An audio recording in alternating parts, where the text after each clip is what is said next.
Because you don't need 20 friends. You just need 3 motherfuckers and you can take over a country. Okay, that's what we're confused as Americans. We think we need all these motherfuckers. You give me 3 bad motherfuckers and you're finished. You understand me? You're fucking finished because we got each other.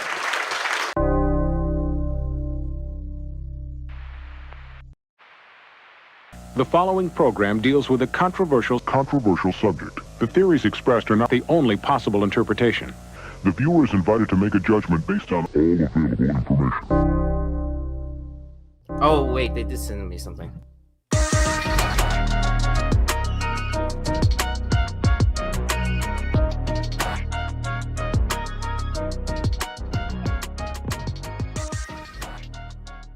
What is going on, everybody? Welcome to another Wednesday night here on Beyond Wednesdays.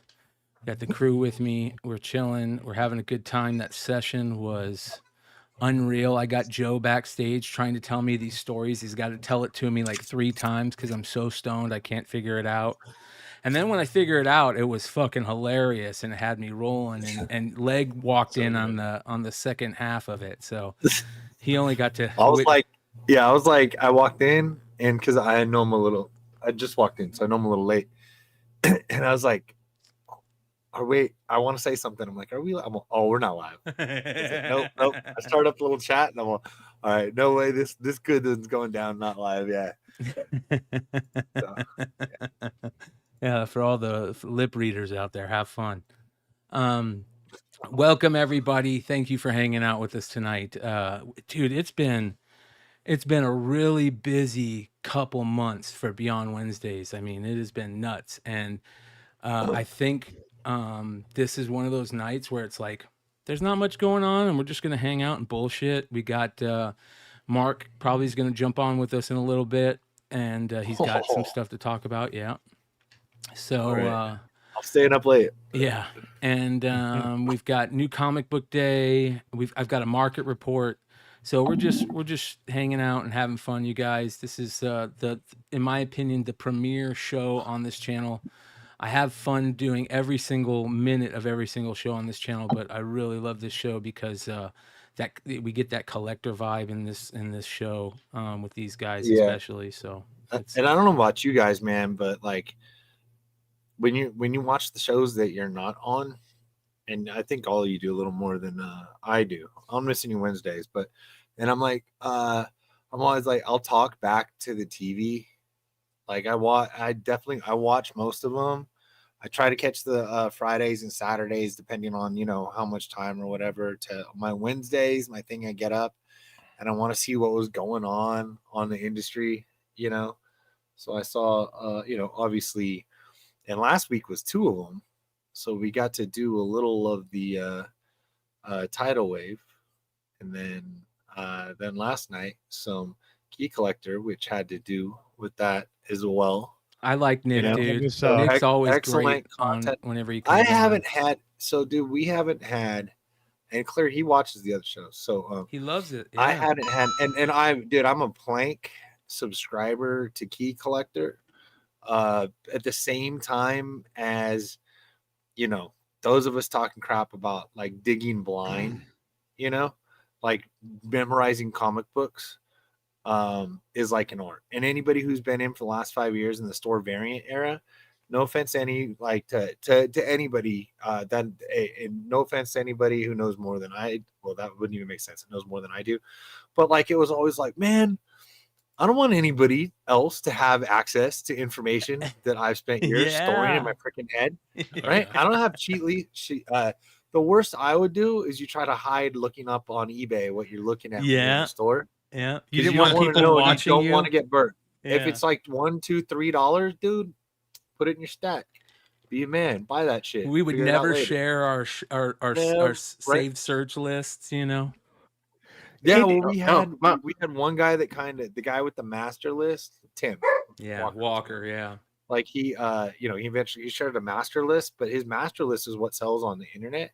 And so that's the whole thing. Everybody comes with a different perspective. I look at like, what can I sell things for on eBay, or is it in demand amongst a group that I know, maybe that I can press grade and raffle it off for a few $100 or something, or $80, You remember when a $10 variant for $25 was a massive profit? Yep. Right. Yep. Now it's like, dude, and after eBay fees, bro, I made $7 and I paid for like 3 of the books I can read. Yep. You know, I, now just for random issues, it's $6.99 for some reason. Yeah. So I love the fact that I use Key Collector for different stuff, and you know, we all use it for what we use it for, but like I love how he was like when we talked about how it's just a tool in your tool belt, right? You know, he doesn't have he loves all the other stuff. You know, we use multiple ones. We use Cover Price, we use Key Collector, I use League of Comic Geeks, use Economics and Comics. I use what I like, and there is nothing better than the Key Collector lists. Absolutely nothing better, dude. You can get so fucking lost in those lists. It's unreal. Sure. And he did a great job having the first app and he identifying a need that people needed. Mhm. Let's put it that way, you know. Like I think he brought up as I just watched it a few hours ago or earlier today anyway. Bringing up, you know, the list that you paid for in the first place was like kind of like one list, one thing, and now there's just a lot of conglomerated information. So I've always I've had it, but I'll be honest, as a different type of collector, I've used it more for alerts, and I got to keep my finger in all the pots. You got to keep your ear to the ground, like Yeah. kind of deal like that. So it's been cool. You know, he said with the price stuff for pricing, I use Cover Price, I always have. Yeah. But And my you know, favorite thing to do on eBay, but my sales were on eBay even before eBay Live, though. You know, Yeah. my slabs go on eBay, they connect to my website, and nobody buys anything off of it. So I don't like. But my favorite thing to do still in shops is like when you see someone that's like digging hard with Key Collector like in their face, right? And then you follow behind them and you keep on pulling out stuff behind them. Oh, And it's 100%. like, I mean, Eat my balls. Yeah, I always thought that was funny to do, like especially during like 50% off sales, like whatever it is. Like you just find And all kinds of it is kind of funny. I never really I- thought about it before, but I kind of knew. I just figured this was already happening before Key Collector. Get like new flippers, people with access to stores that don't pay attention to the internet, you know. And you're like, Mhm. what are you doing? And are you supposed to help people run their business, or are you supposed to run your own business? You know, that era isn't as heavy as it was, except for people getting in collections. A lot of stores have been picked pretty clean. You know, unless you have someone awesome that's just pulling stuff out and doesn't care. Like it seems like Hood's buddy that was on that show is able to run something like that and has a lot of merchandise that he'll pull out and sell for very fair prices, leave meat on the bone, things like that. So yeah, seeing what he did. You know, it's kind of crazy. So I don't know if he remembers or not, but Mel had him on Unpressable Defects. I mean, probably the first 6 months. How long has he been doing this? 8 He's years? been doing maybe? it since 7 years? October of, what did he say? 20. I lived in Santa Monica when we had the show, and I moved in like 2019. Like I remember doing the show 2018, I with think maybe. him. I think it was 2018, October of 2018. Yeah, so it wasn't that long, and it was an app, and he has. I do think making an app made it accessible. I think it was a smart thing to do. Yeah, that's super important, man. And Super so important. I remember we had him on, and then he was new to it. We were talking about it. He's with the Unpressable crew, which if you guys are familiar or not, we used to Mel and I. If you guys know Drunken Chat, the original pre-podcast stuff is the stuff that we did. Mel and I, we'd get after it on Wednesday nights. You know, I still got a little wine sitting here or beer, whatever I normally have. But like Mel and I, like it'd be like it was pre-Drunken Chat, son. And he was like, "I'll just make a show called Drunken Chat, son." So we had him on. Nick had a few, we had a few, and then I thought for some reason that those were still available even on iTunes. On iTunes. Nah, I know that our northern buddy took it off of everything to erase the history of that. But I was like, dude, is there a way that I can find this whole thing? Because I don't want to retell a story, without him. It's gotta here or be something like somewhere, that. dude. But, Somebody but we has had to a have we had it. a fun. I don't know. Somebody's got to have it. Anybody got any 8-year-old unpressable downloads Bro, or something like that? I'm sure he'd be entertained by listening to it. I would be entertained by listening to it.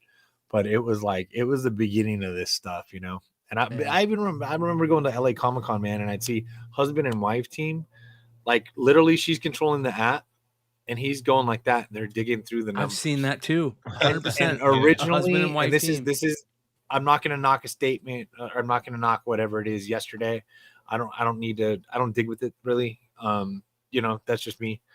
So I'm not trying to knock anybody's game or whatever on there. But originally, like in the list, it didn't take into account a lot of like the older variant stuff, or the prices would be off when it originally came out. Okay, I'm Dude, not he's talking done about so much development. updates of I it know he's recently. done a bunch, but I'm just saying like Recently. that, and you're like, this like he said, when you got to stump somebody on that thing, you don't know what's going on, right? Bro, It's about the history, having the history of comics in your head.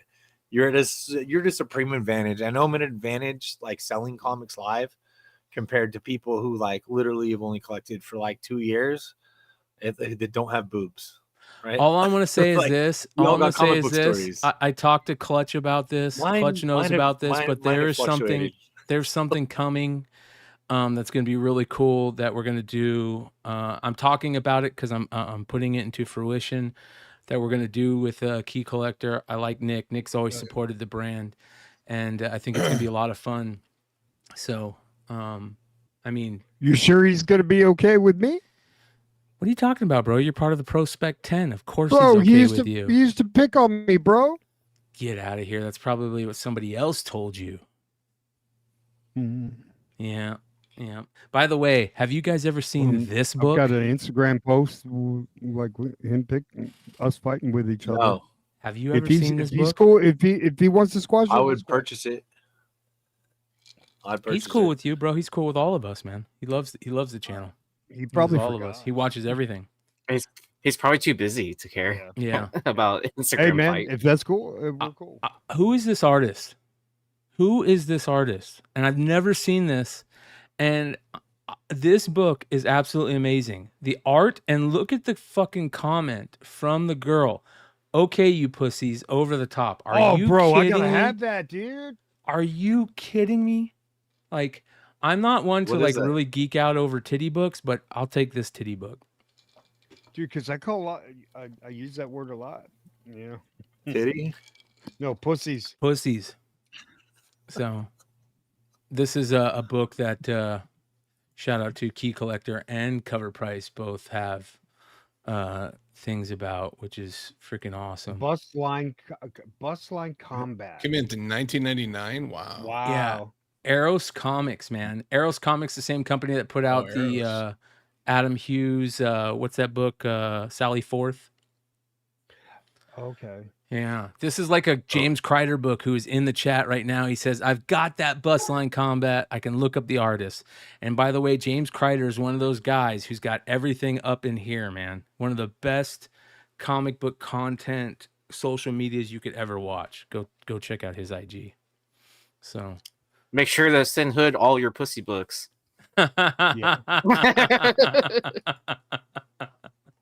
Jesus Christ. Yeah, I mean, when I see my buddy, hey, what's up, you pussy? So I've been saying that since I was freaking 1988, bro. Yeah, 12 to 13, man. My favorite was running into Clutch at the con, like at San Diego. It's like, what's up, fuckers? Yeah. By the way, did you guys see recently? Hey, hold on. What did I tell you, Brian? When we got Clutch, when Clutch fully joined Beyond Wednesdays, what did I tell you? We were at the Bad Idea party, and I go, "Hey, bro, it's like we made a trade for like that one hammer, in the lineup. We made a trade, but we didn't give up anybody. You know what I mean? We signed a fucking power hitter free agent. He's that dude. fucking unicorn, bro. He's that unicorn. Hey, I'll say a lot of iterations of a lot of things led to everything today. a lot of iterations over the years, and friendships, podcasts, sales, conventions. There's been a lot to get everybody to Dude, it's funny you say that, be in bro, this because room and to come and to be able to come together in this supremely functional way.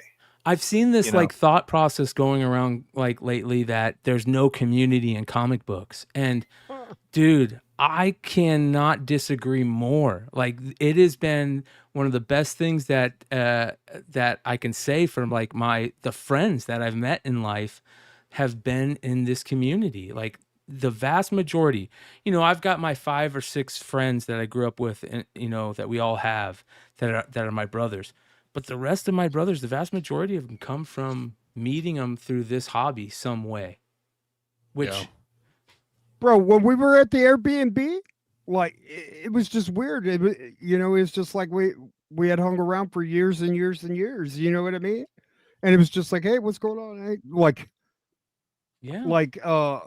Like you guys live right around the block or something. You know what I mean? Like We it do was meet. just- This is just kind of face to weird, man. face, though. So it's like, you know what I mean? Like this is more. This like I feel. I've always felt like this. Like it's Wednesday night at the pub, kind of. Totally. And that's what it's there's a little always been. A little It's- more. There's a little more responsibility. Yeah, but Slightly that's what's less always drug been the use. plan. I don't know, but like Shoot the shit at the comic shop. When you would meet those like 5 people at the comic shop where you're like, okay, this is gonna turn into an hour and a half conversation about some bullshit. You know what I mean? That's what it is. But it's become way more than that, which is amazing. I want to talk about something real quick. So I started seeing comic book artists showing up in the new Garbage Pail Kids 40th anniversary set. Have you guys been seeing this shit? no. Monkey Mouth, you guys. Oh wow. Is got a 40th anniversary Garbage Pail Kids card. That's tight. Wow. So good. I gotta get one of these. Yeah, that's cool. Unsurprising, but cool as hell. Not There's only this artist that, not only that, To garbage. I love it. Subversive Girl Wow. has got a fucking. I mean, and it keeps going, dude.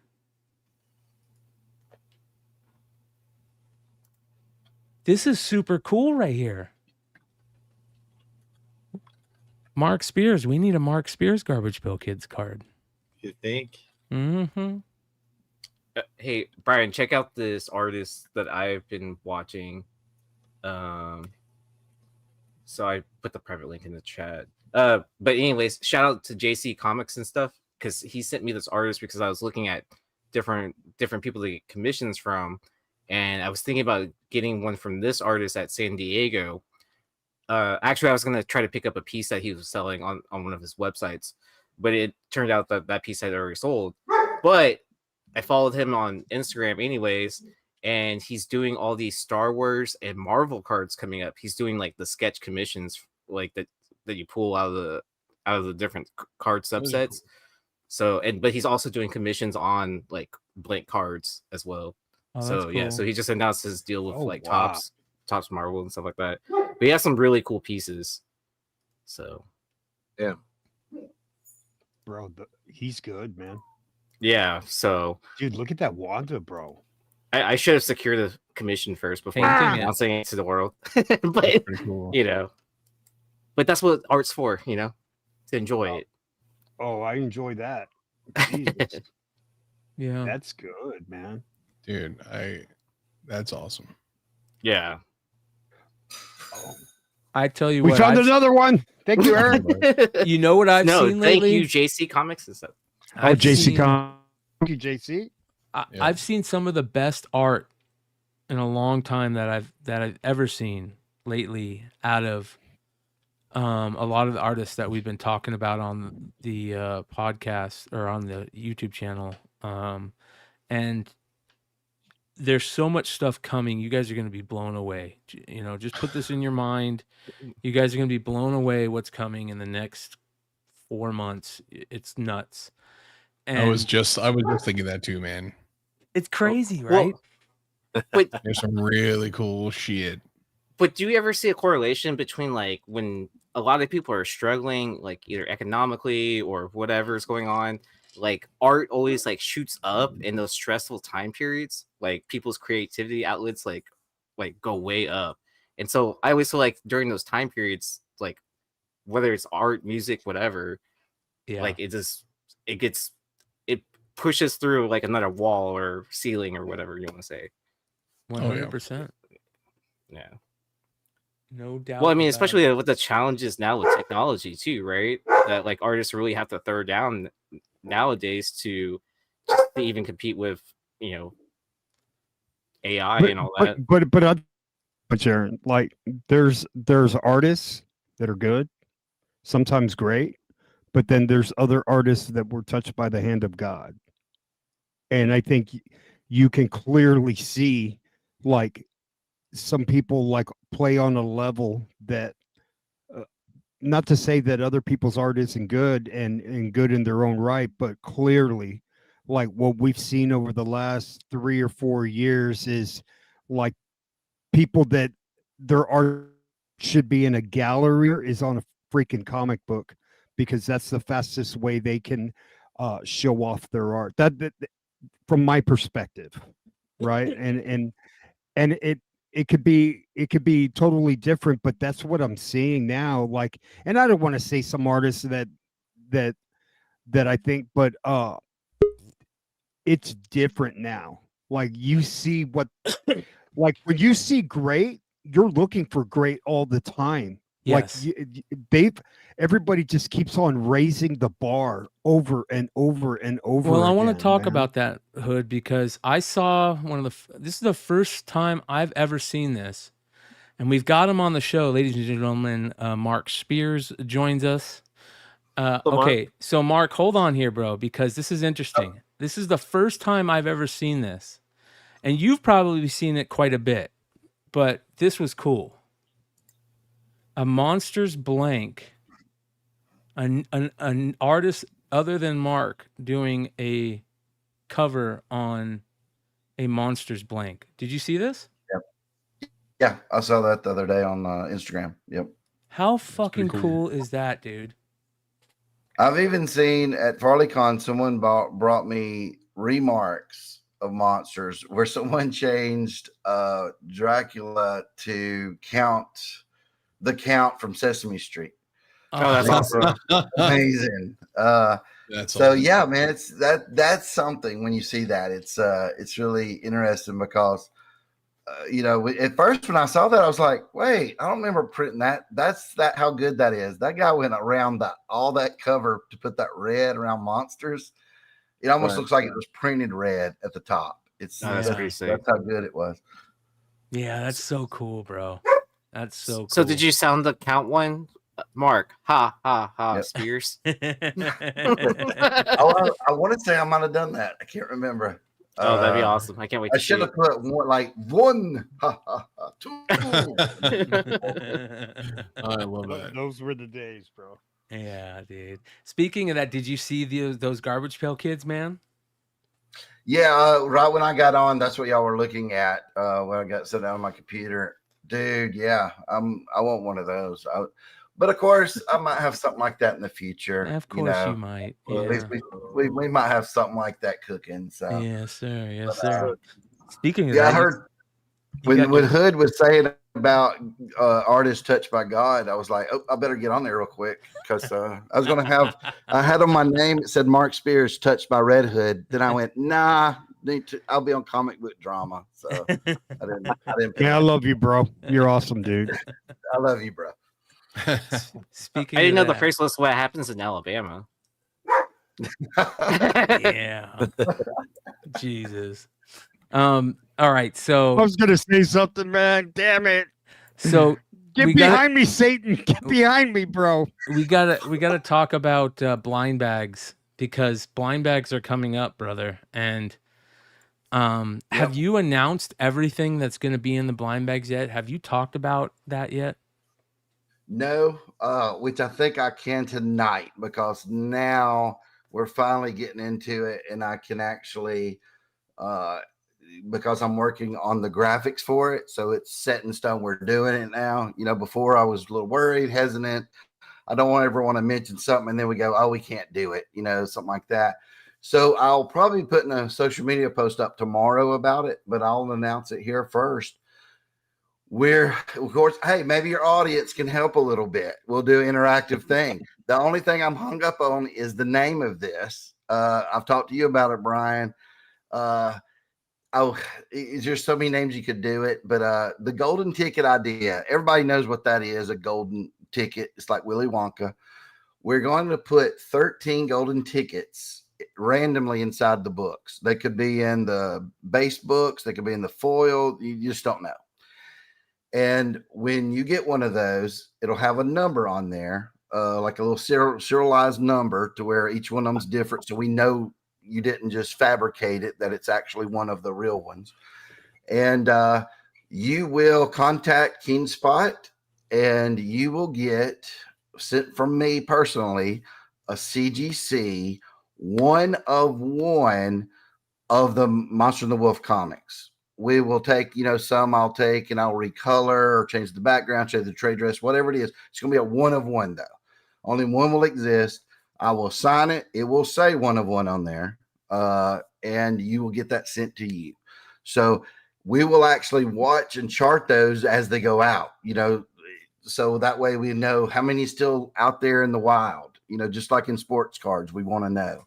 So we're working on the name of it. We thought of there's so many different things, Poison Chalice, the Golden Ticket, where it's a ghoul, so many different ones. I would wish they don't have time to really die cut the little thing. It'll just be about a 5x3 insert in the comic, not on the outside of the comic, because I don't want you to be able to feel it, right? So this is what me and Leg was talking about this last week. He was like, when people touch these, will they be able to know this or that? Well, this, you would never know that it's in there, right? Because it's going to weigh so little amount, and it's going to be so thin placed inside the comic that 1, it'll actually make you open it up. 2, it'll make you open it up inside. So maybe there's people who've never read the book. They might like what they see inside and start reading.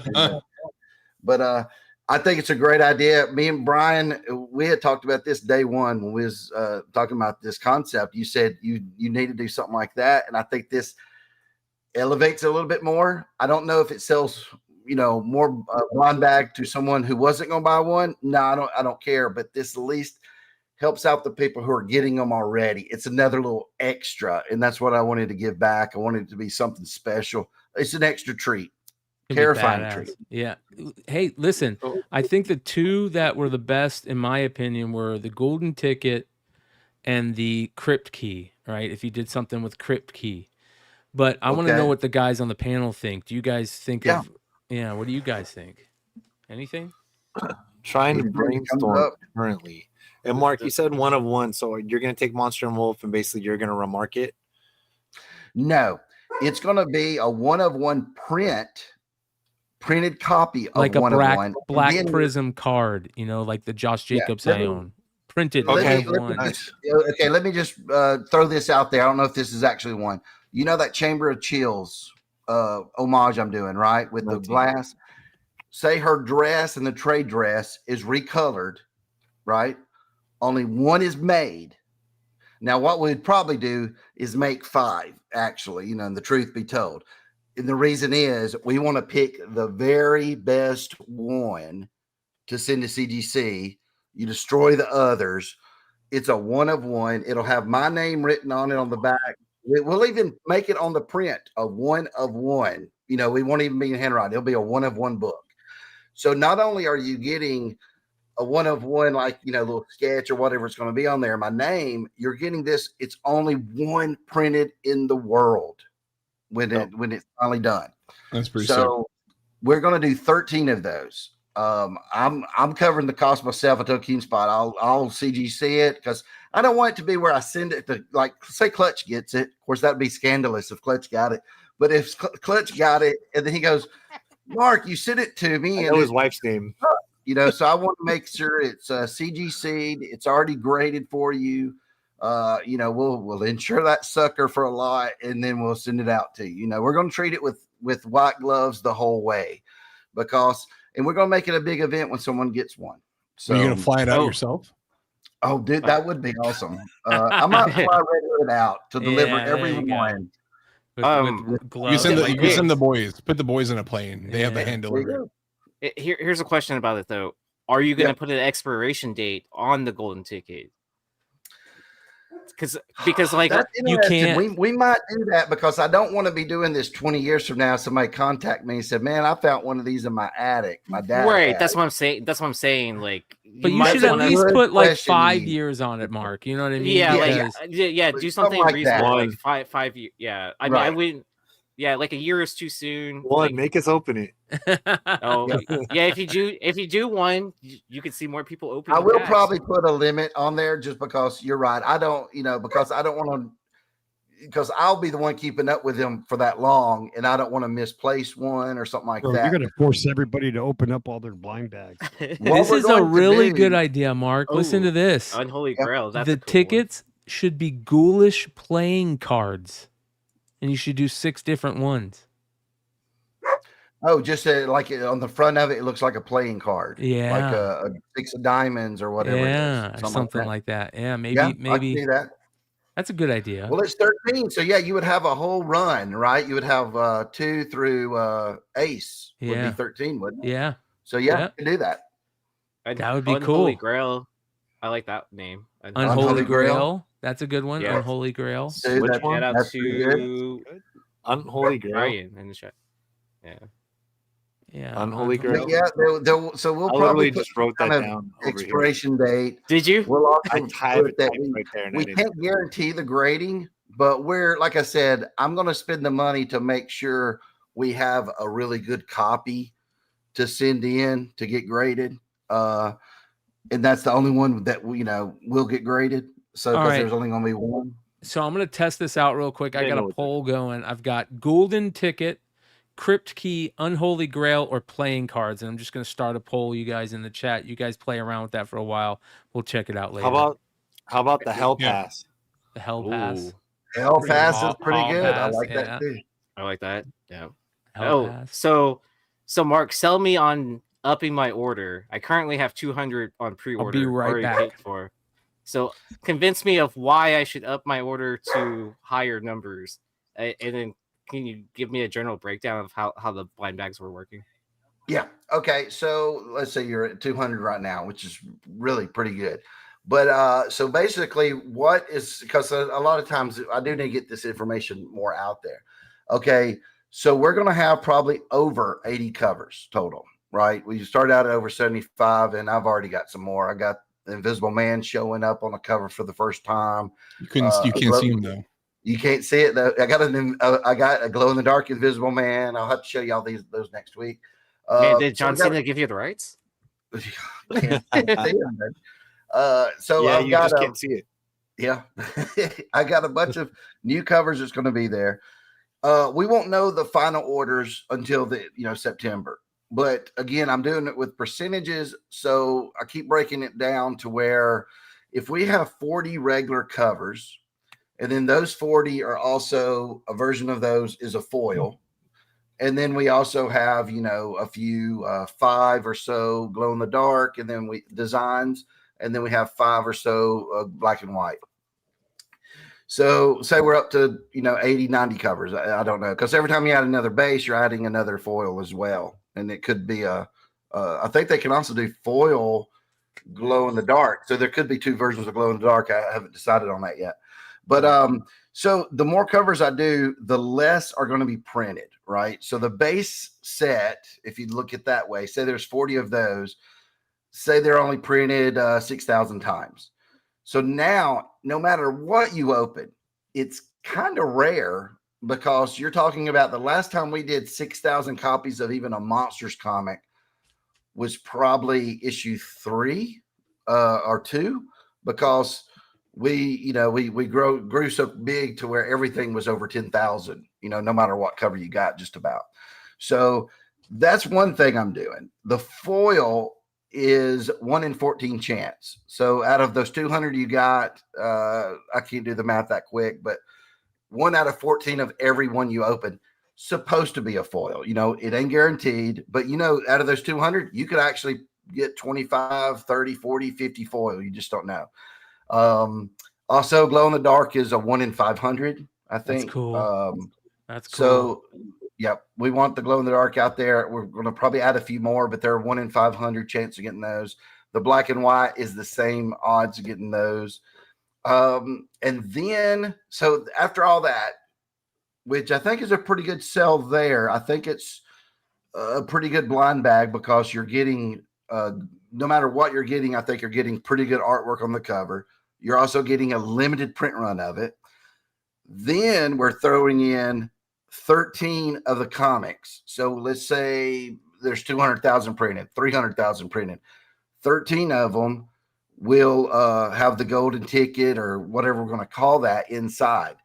And that book, I can't even fathom what that would be worth. So it's going to be like, is it going to be like put in there where you have to pull it out, or is it just going to be sitting in there like it'll fall out? It will be in there to where you would open it up and it's there. It's not where you hurt the book at all. That's cool. We're giving them to the printer to open up and insert. That's cool. They asked, you just want us to put it in the bag? And I said, no, because I don't want people to feel it. Put it in the middle. Them to actually have to physically open the book.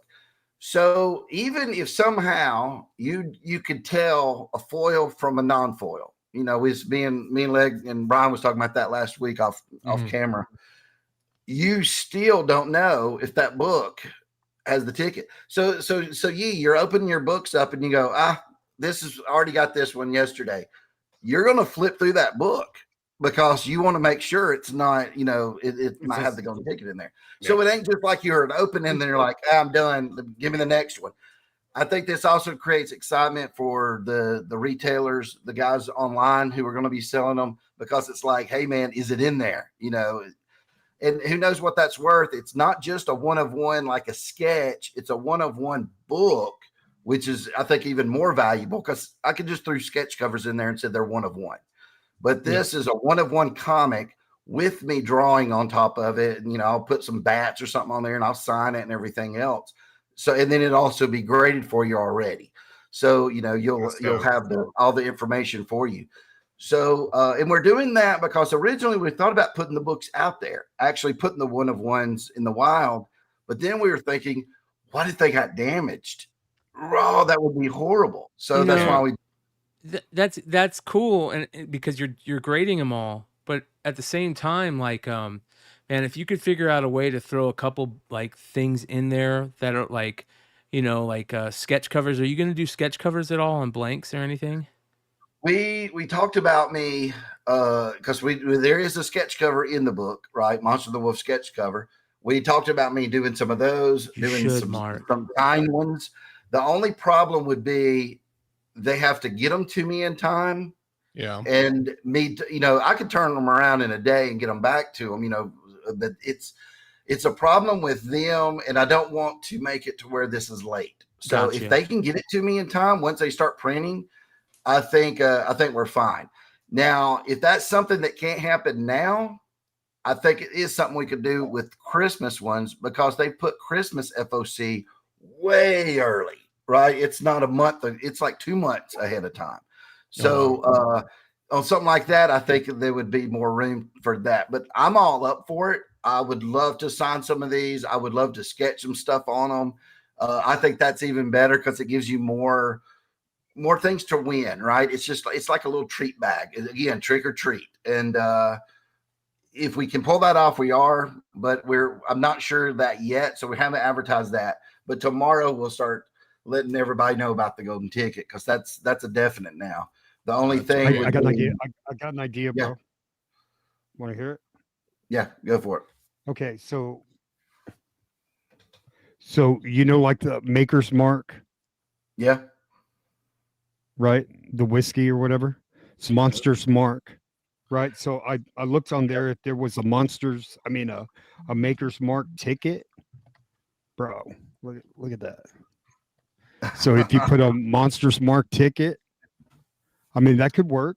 I mean, I think that was one of the ones I sent to Brian last night. I said there's a Monsters Mark. What about something like that? Because that was Yeah. one of the ones I looked up. We've got So, 48 yeah, I'm up for that votes. too. Unholy Grail is the clear I winner. kind of like that one too, man. Yeah. Especially with the you have the unholy one that would kind of Yeah. go with that. That would be kind of You, neat. you could put the unholy one on the ticket. On the ticket itself. Why don't he's we have a handing poll? you the ticket or something? Why don't we have a poll and let the chat, That's what this is. That's what it is, bro. Oh, yeah, okay. 53%. Yeah. Welcome to the conversation from 5 minutes ago. Hey, here I am. I'm back, guys. With it. Well, I think I'm sold on upping my order up to 50 more.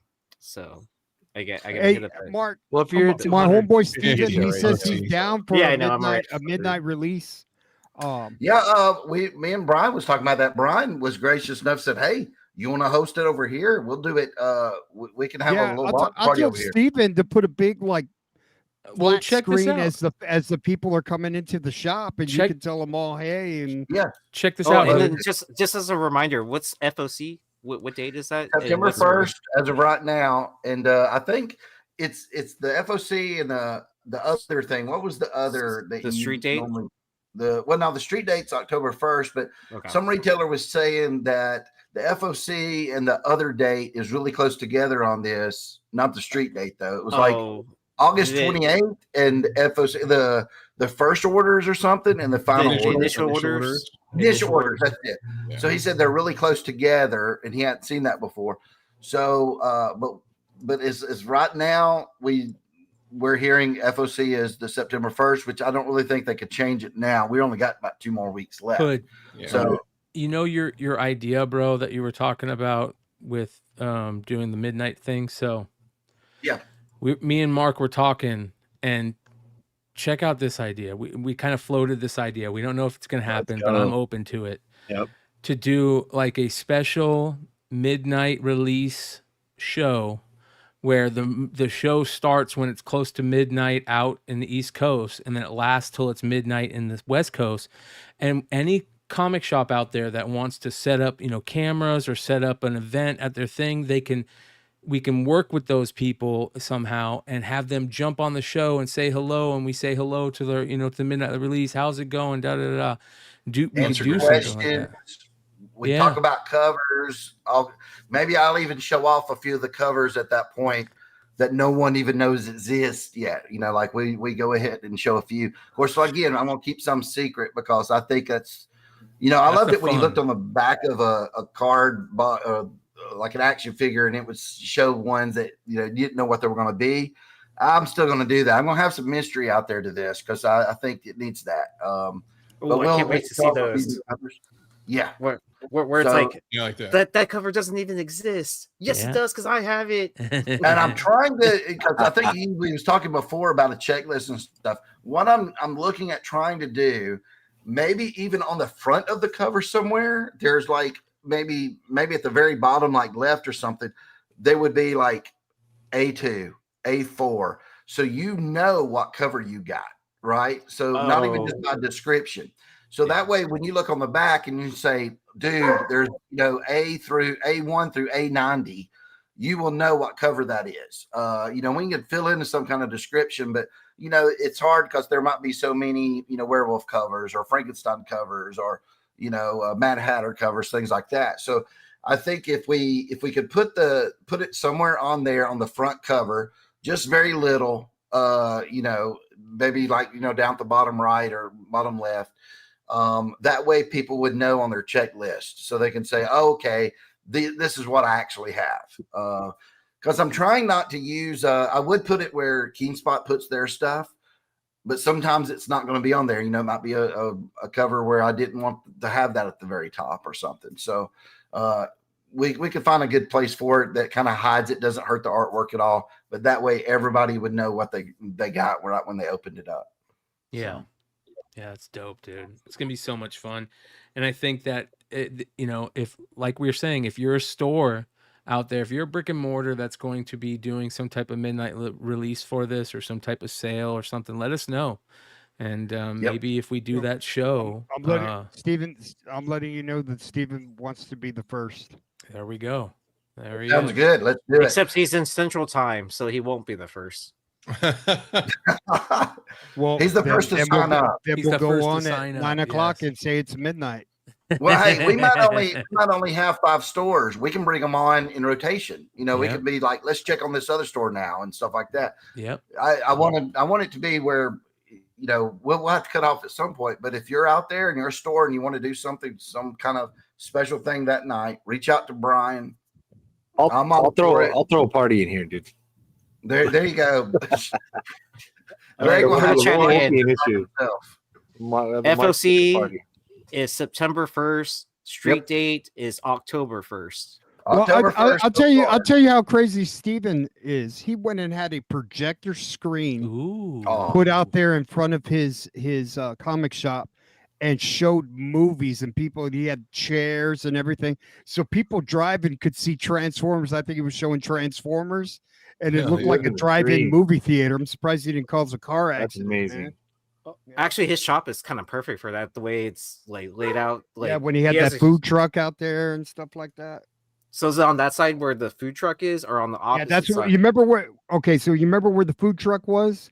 Mhm. That's exactly where he had the screen. So if you were okay. driving this way, you You could saw. still- Yeah, the you saw giant the screen fuck- to your right. Yeah. I'm surprised people just didn't stop and start watching Transformers out there in the middle of the street, man. Yeah, I'll tell Steve to text me some pictures, and then Brian could show them. I think we Hey, did. Steve, send me some pics. Yeah, Steve's in, man. So let's plan it. We know we have at least one store that's going to be hanging with us for that show, and you know, I think I'm excited, man. I think it's going to be an awesome event. I think just that So night. that's going to be a Tuesday, right? it'll be a It'll Tuesday. be a Tuesday. Yeah, it'll be a Right. Tuesday. So the industry show could kind of like Yep, you got it. When That's it is exactly overlap it. into that, yeah. Yep. Oh, James, my bad. I forgot to give you a call. So shout out to Hive. Shout out to They Hive said they would Comics. be out for the Hey, East what's up, Coast. James? And we're hoping we're hoping October 1st is the street date. I wouldn't be shocked if they had to move it back just because, you know, what happens if the orders are way beyond what we thought and they're like, oh, we had to print more bags, got to print, you know, all this. So I have no idea. I know they went ahead and started the bags, but they have no idea how many to print, right? Because we don't know how many are going to be the comics we're printing yet. So again, we've used them in the past for number 6, and we're using them for number 7, and we used them for a reprint of number 2 or something like that, and they did good work. So I'm thinking they're going to get them done. But yeah, it wouldn't shock me if it got postponed, but I think it's October 1st, and that would give everybody 30 days to enjoy this before Halloween. But if they push it, I don't mind, Mark, because it's going to get closer to Halloween, man. You picked the right date where if they did push it. Yeah, it just means I ain't going to be upset because I understand how things work. And if it pushes it back a week, it's just going to make the excitement even bigger. People are asking about the Kickstarter. Any updates on the Kickstarter?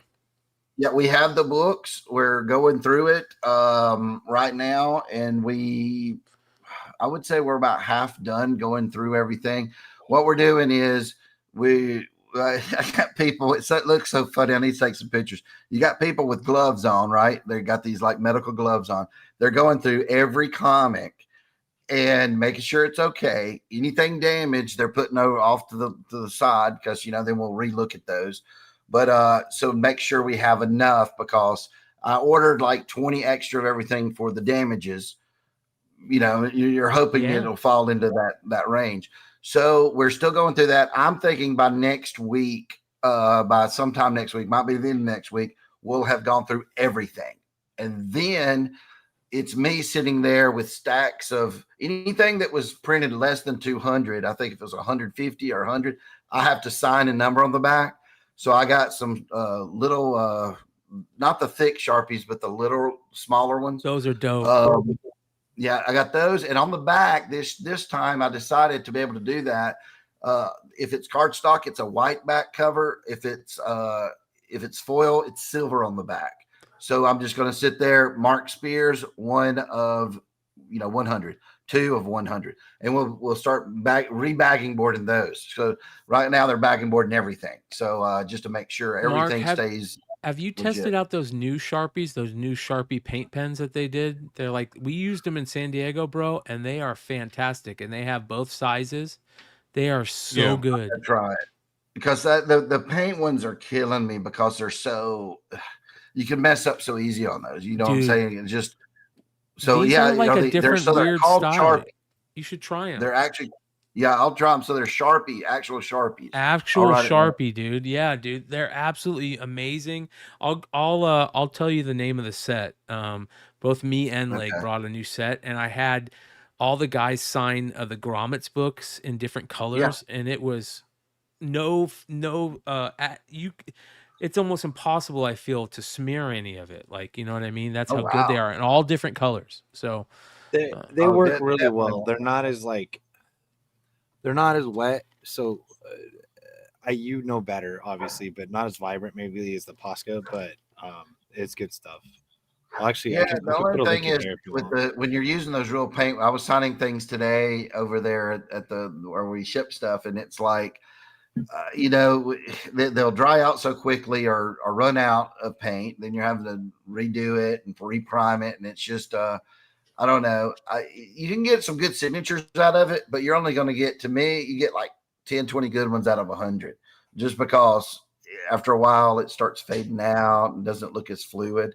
So I got to give a real today. I need something better, so I'm going to try what Brian's saying and see what I can do see how they work on the foil and stuff. I got a real quick shout out to my pops who's in the chat. He says, "What's up, guys?" Shout out to my dad. I dropped him off. What's up, Mr. McLean? Mama. So he when his birthday was over San Diego. And so I went over to his house the other day, and I brought him a bottle of the Screwball whiskey. You guys ever tried that whiskey? Like that peanut butter? Yeah. Might have. So I told him, man, you got to try this stuff, because I had it in San Diego when we were in San Diego, and it was so fucking good. So I was like, Dad, you got to try this stuff. So I brought him over a bottle peanut of butter whiskey, bro. Yeah, dude, it's dangerous. Screwball, keep it in the freezer. Yes, that's what I did. That's the first thing I did. Old peanut butter. Yeah, Yep. You'll be like a dog on a kinky man's balls. I want to go over new comics real quick, you guys. We're going to do this pretty quickly because I have a market report, but there's some really good comics out this week that I want to talk about. Of course, the Bring on the Bad Guys Red Skull is really good, but look at this Bermejo second print virgin on that Black Cat cover. We talked about this when it was on FOC. I mean, look at that. The loose Spidey, baby. Oh, I love that costume. So good. Dude, so good. You see that? Which one? I saw. Hey. Yes. The answer is yes. Yes. You are correct. My little buddy's first day at school as a freshman, bro. He looked like I did as a freshman. He had baggy jeans with like skate shoes and a Spider-Man t-shirt. I was like, bro, this is exactly like what I look like in 1992, dude. I love the mask. Is that what your girlfriend looks like too? Her mask is amazing, dude, right? No, I'm talking about, but look at his mask, though, because look, you're never going to beat Todd. So you go opposite of Todd, right? Don't do the big eyes, do the little eyes, like that's almost like the Japanese Spider-Man TV show back in the 80s. Yeah. And I think that's the way to go, man. You make him totally different, and it's yours. I can't keep my eyes off of her. I mean, that whole pose. Hey, dude, they need to announce what's her name as Black Cat already, dude. Like, she's not going to be. She's going to be Spider-Gwen, bro. Sadie Sink is going to be. Yes, she is. She's going to be Spider-Gwen, dude. Dude, they did. Dude, she's going to be Black Cat. It's a street level character, bro. I think all it's of them's going to be street level, man. Wait, who's going to be Black Cat? Who do you think's going to be Black Cat? What is it, Sydney? Sadie Sink, the redhead. Are you talking about Sydney Sweeney? No, Sadie Sink. Sadie Sink. Okay, the redhead from Stranger Black Things. Cat. Sydney Sweeney does make sense as Black Cat. No, but they did a rendering with her with the hair and everything, dude. And bro, no, pull it up, Brian. Pull it up. I believe. Hold on, give it a Sydney chance. Sweeney or Sadie Sink? Sadie Sink. Sydney Sweeney, dude. I mean, all the costume is boobs. Like, I mean, Okay, we got the Hey, Stranger hold- Things girl. hold on, I guess man. she's of Wait, age wait, now. hold on. Give it a No, chance here. absolutely not. I don't care. You Right can be here? right all you want. I'm not falling for it. Okay, hold on. Mama. What? That's not what, bro. That doesn't even look like her. That's not even that girl, same girl. That face is not the same. Yeah, dude. That chest is Hold not on, the I didn't pull same. it up. Brian pulled it up. Quit yelling I'm at just me. saying. Everybody yell at Hood. Throw three Man, at dude. it. Hey, Throw you it. know How what? you doing, Hood? Hey, let's get back to the market report, dude. Are You you- know what I mean? I'm sorry I touched the nerve. Bro, are you just showing tidal wave covers? I don't. What's going on here? Hey, bro. Sorry. Hey, let's skip all the way to the market report, man. Let's skip FOC, dude. Hey, I Evidently, got a question. all of a sudden, everybody's mad at Hood today. You know. I'm not I mad got at a you. question, Hood. You might be able to answer it. This Spider-Man right here. He has these web shooters outside web of his shooters. costume. Is that actually what they're doing now in Spider-Man? Is Well, it on the outside? They showed a picture of Tom Holland with some brand new. Well, yeah, I web saw it in the shooters. new movie. They're doing it. But I was just wondering if they're doing it in the normal book or I'd is imagine that the so. If it's artist's on the voice? cover. Hopefully, See, I would like, think so. Let us know, you guys. What's interesting is some play like Marvel might do that where they said, "Hey, it's your artist interpretation. You do it." At DC, if I'm doing something, I got to make sure Batman is the exact blue that the editors want it to be, or I have to redo it. So that's interesting if he can, because I like him on the outside. That again, it reminds me of Spider-Man Japan show that was in the 80s, right, where he had the big robot. So I love that, but I'm just wondering if they're giving them freedom over there. That's very neat. I appreciate them letting them do that, or it might just be what they're doing right now with the. That's the a spider web. cover of the year candidate, no doubt about it, right there. Yeah, it's badass. Yeah, that's really good. The whole composition, everything. Is there I a love that trade? red skull though. Speaking of Bermejo, I mean, 2 covers in the same week, right? This cover is unreal. Yeah, With the pretty cool. shield in front of it, like your Captain America. He's holding a knife. Yeah, That's he's got that dagger. He's got that dagger. Look out, man. Look at this one though. Check out this one. Look at this cover. Look how good this cover is too. This is, I think the A someone cover, biased the on B skull cover. covers is looking at am. all these right now. Yes. You are Hey, dude, correct, he's sir. looking at his eyes like, That's awesome because that's creepy, man, with that eyeball, That right? one eyeball, yeah, and the hand, If like he he's didn't have like, that eyeball, I'm it's gonna still keep good. my eye on you, Eyeball but is creepy. that is He wicked. looks like he's looking right at me, man. That's creepy. That's so the good. Sorrentino cover. That's a good Red one. Skull's one of my favorite characters to like get drawn. And this And I is mean, the I'm talking from silver to now. this is the 1 in 25. What are you doing, Marvel? This should not that Sorrentino or why'd that you click on that, bro? bro, that Sorrentino should have been the 1 in 25. So wait, is that an homage to Hulk and Thing? Yeah, but they Fantastic Four was it Yeah. 111, 107? Here's the Miguel Mercado. Mercado's amazing too. He's just killing it. He's got another really good Hello Darkness cover this week. Todd Knock. You got a Ramita Jr. second print of Captain America #1. You've got Daredevil 24. You got the J. Scott Campbell. Yeah, That's terrible. it is. It's terrible. Oh my lord, get off that, please. Are we keeping track of artists for artists of the year too as well this year? Yeah, Bro, that's totally. Mama. Yeah. There's a J. Scott Campbell Human Torch. He's got 3 covers this week so far, you guys. Look at this Rose Besh. What do you guys think about this Rose Besh? I like this. Yeah, I like that too. It's real good. That's I like it really simple. good, Yeah. actually. That's good. Look at the roses I like in how the she's- love background. flowers. I like how she's Bro. been maturing her style. Like, This a cover lot is so over good. the last like year or so. Those Hands roses. really good. Reminds me of the Deftones self-title album, which is one of the greatest Yep. Deftones albums of all time. Shout out, check out the new Deftones album. They've released 2 You know songs what's so far. crazy? So in her So that's signature, just a virgin, right? Yeah, this is the It's, 1 in there 100. is no trade dress, right? Here's the trade. in Rose's signature, she had the little thing. Oh no, at they the do have a. bottom. Okay, they have both. Okay. I asked her if that was part of if it was a rose, but there's There's actually something that's like part of her name that looks like a rose. Hold on, hold I that was up. like, I want is to that a see that. remark? I want to see that. Hold on. So it's here, and Oh, yeah, I don't know. She always does. She does a heart. So That's I a never, beautiful I don't think- signature. Wow. So yeah, it's super cool.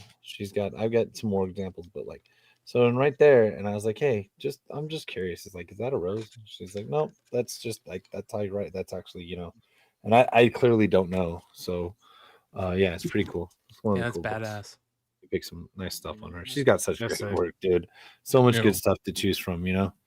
There's so many like store things and like con exclusives and things like that. Just look at her body of work and things like this. This is the kind of stuff that I love to see. Those roses in the background are just stunning. If the barcode wasn't here, this would be. I would rather have the trade dress. If the barcode wasn't there. Yeah, it's tough. Yeah. Anyways, moving on. Oh, Scotty do you think on the Young. version they'll put the barcode on the back? Or do you think they're just modeling it like that? Say that again? On the Virgin covers, or do you think that it's going to have the barcode on the back? It's or a do you great think it's question. gonna I be don't on- know. Retailers, let us know if you're in the chat. Look at this Talavera Magic cover. I like either one is good, but I'm going to show you the Virgin. Wow. Oh, that's sick. I like what they did with the sword. Beauty. That's good. It almost looks like Granoff. Yeah, a little bit. Oh, yeah. J. Scott Read Campbell, this page. fourth cover. J. Scott Campbell for his JSC collection. Imagine how big his signature will be in that blank spot. Fifth cover. You gotta fill up the space. It's got a magic. Oh, this Dodderman's going to be a big Yeah. book. This book right here is going to be a monster. 1 in 25. Oh Ooh, wow, dang. I need that in my life. Yeah, That's that is going awesome. to be a It's a big cool book. one. I love Yeah. that. She's a cool character. Sixth J. Scott Campbell book of the week. And by the way, one of the best Miles Morales covers I've seen ever. Stefano Caselli, 1 in 25. This is going to be your other big book of the week. Yeah, That's it's good. That's about a perfect as Good a perspective. Yeah. Yep. It's about a perfect as a Miles cover as you can get. It's like J. Scott Campbell and Ramos had a child that drew a picture. and this is Totally, it. bro. Great. Yeah, because point. they both draw pointy feet, like Right. the feet are real pointy. That's like kind of a dead giveaway for a lot of Campbell. Yeah, Spidey. the fingers a little bit there too. Yeah, too. Yeah. Yeah. I even like the Bagley. The Bagley's not too bad either. All right, look at this Panosian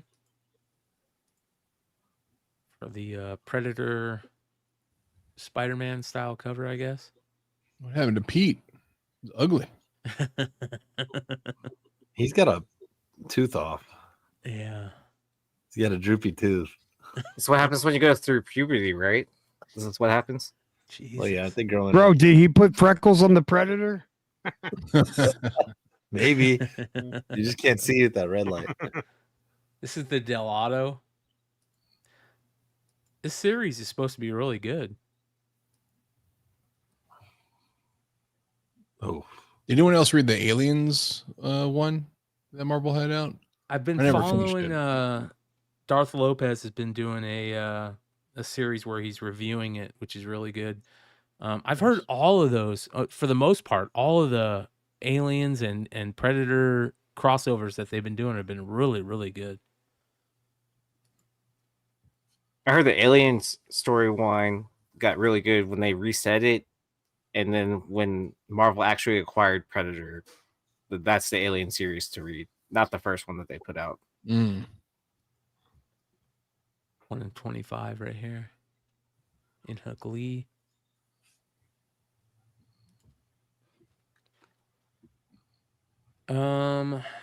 Star Wars. I don't think I've stopped at Star Wars in the last 4 months. It's been pretty lacking. But I like the Simone DeMeo cover for Ultimate Spider-Man Incursion #3. dude, I don't even try to sell Star Wars unless it's the OG squad. Yep. on the cover. Everything else is just on the back burner, man. Yep. Why get rinsed? Well, speaking of Star Yeah, Wars, dude. God, I love his Scrooges. how about a It's so frozen freaking in good, carbonite? Hey, bro, they put the duck in carbonite, bro. Dude, the duck in carbonite. Dude, watch get your the guys' fuck language. out of here, dude. Don't say That's ducking. fucking awesome, man. And there's like I old know. Scrooge, and there's like aliens. I don't know what's happening, but I need this cover. Bro, I gotta have this cover, dude. Dude, this Are thing's you probably kidding? already like. All right. Wait till Nate sees this $25 cover, for 1 in dude. 100. Dude, that's fucking awesome, dude. I like how the carbonite's gold too. Bro, he's in perfect hibernation. It's a 1 in 100. There's a trade Oh, dress. man. Yeah. There is a trade for $5. I'm good because Yep. the only trade I Yeah. see is $225 on eBay right now. Look at this Gonzo cover for it. $250. I love this Gonzo puzzle piece cover. Jay Gonzo does a really good. He's a good comic book cover artist. He good. varies his style a lot as well. I really enjoy Gonzo's work. He's just really good at designing covers. You know what I mean? Yeah. Yeah. A lot of I know this is puzzle pieces, but still a lot of symmetry in the things that he does. 7th J. Scott Campbell cover this week for his JSC collection. So 7 total JSC covers this week. Oh, did you buy all these? I think they're all males too, which is crazy. Are you going to buy any of them, Hood? There's only one, and Steven kind of back ordered the what was it? The Mary Jane? Was it Mary Jane? Okay. From last week or whatever. Dynamite. Shout out to Nick. He was in the chat tonight. He's got a new sale, OA sale coming up this Friday that he's going to be doing a lot of killer stuff. We're going to be talking about a little bit later. I'll drop the link for it, but he's got a really good OA sale. If anybody checked out his OA sale last Friday, let us know if you picked up any pieces. He's bringing out the good stuff, man. That looks great. That looks great. He's going to be doing. Hey, by the way, go ahead. Good. Oh, sorry. I was going back. That Scrooge 1 in 100. The only sale is $250 a week ago. Damn. So yeah, already because nobody ordered 100 of that book, dude. Yeah. There's Well, 3 for sale from 100, 225, and 250, and the one that's 200 is beat to death. So I do want to talk about one book from Dynamite, especially. This is the Ash Can for Harley Quinn Elvira. And yeah, this could be a big book, you guys. This is your first little hint that this could be a big book. What? Yes, sir. And maybe What are some more those hints to come. things that they're holding there? What is that? Jack-o'-lanterns, brother. No, up in the air, the green, the purple, and The the blue. cans, what are those peanut cans you cans? open? Yeah. Oh, I thought that's what they threw on the WNBA court the other night. hey, all the Elvira OG, I don't want cosplayer, just Halloween costumers. All their daughters are Harley Quinn, so I think this is gonna have a nice, far-reaching audience. Yeah, and I'm just gonna say this: more information hopefully coming soon. We're just waiting on a final approval, but as soon as we get that final approval, we will be starting to announce something special for New York Comic Con. That's all I'll say. Yes. And I found out even more and more of my friends, female adult friends, are big like Elvira fans and collectors. Oh, totally, bro. That would be a cool book. I kind of knew that, but like the show I was at that Elvira was at, but I didn't get in line in time to get like the Hughes book signed or anything like that. Getting Katie just an Elvira shirt that I got at a con, and has sparked so many conversations between people. So you got your Space Ghost, your Thundercats Powerpuff Girls. You got your Thundercats or your Zootopia. All your Dynamite's books, which you can now find on your store shelves, which is very cool. All right, DC, we've got Action Comics 1089, Aquaman, Batman and Robin. Let's see if we see anything very interesting. I mean, I love Ashley Wood. That's a cool cover. I like that Jorge Fornes, but that should have been the 1 in 25 right there. You get the Harley Quinn facsimile. Just got the superpowers. Look at this. What is this? Jack Hughes. Is this like Adam Hughes' kid? What is this? Because this looks like Adam Hughes, doesn't it? Kinda. It's got that vibe. I can see it. Vibe. So another love child of Adam Hughes and Phil Noto. Yeah, totally, bro. You can see it. Yeah. I like it. I like it though. Terry Dodson, It's Rachel good. Dodson cover. Ooh, what is this? Look at this. What the hell is an idiot with a pole vault? That's a Why do I crazy not Mad. have it yet? This is a crazy Mad Magazine cover right here. Right? But it's not. Is it Hey, Maggie? check out the little mouse, bro. Click back on that fucker. Oh, it is Mad Maggie. Never mind. Dude, Bro. look at the little mouse in the background, dude. Right there. Fucking awesome, dude. Hold on, guys. I'm sorry. I Ain't got. that we a gotta- homage to Reanimator? Yeah. Say it again, Yeah. Clutch. Can we pull this back a second? I just put a link in the private chat. Jack Hughes is this guy's fucking gorgeous. Oh wow. Hold on here. This guy is No, gorgeous. don't show it. Let's talk after the show. Look how handsome this dude is. Hold on. Scroll down. yeah. Oh, you're talking about Holy him cow. specifically. This guy. No, scroll down. He's got like He like must Will work Jack. out. shots and stuff.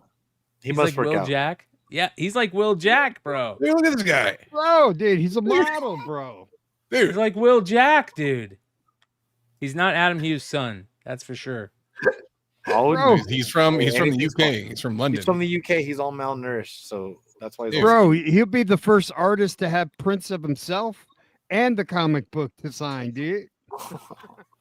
That was a good cover he did for that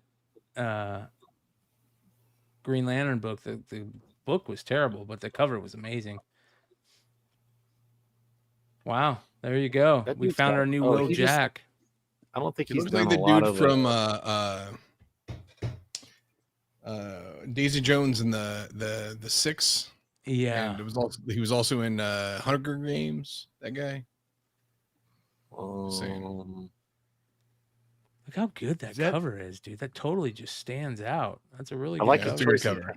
I like his I love choice. her in outfit, panties. too. Like the fire English cover is great. version of Will Jack, dude. Yeah. I like his Pretty- choice in panties for sure.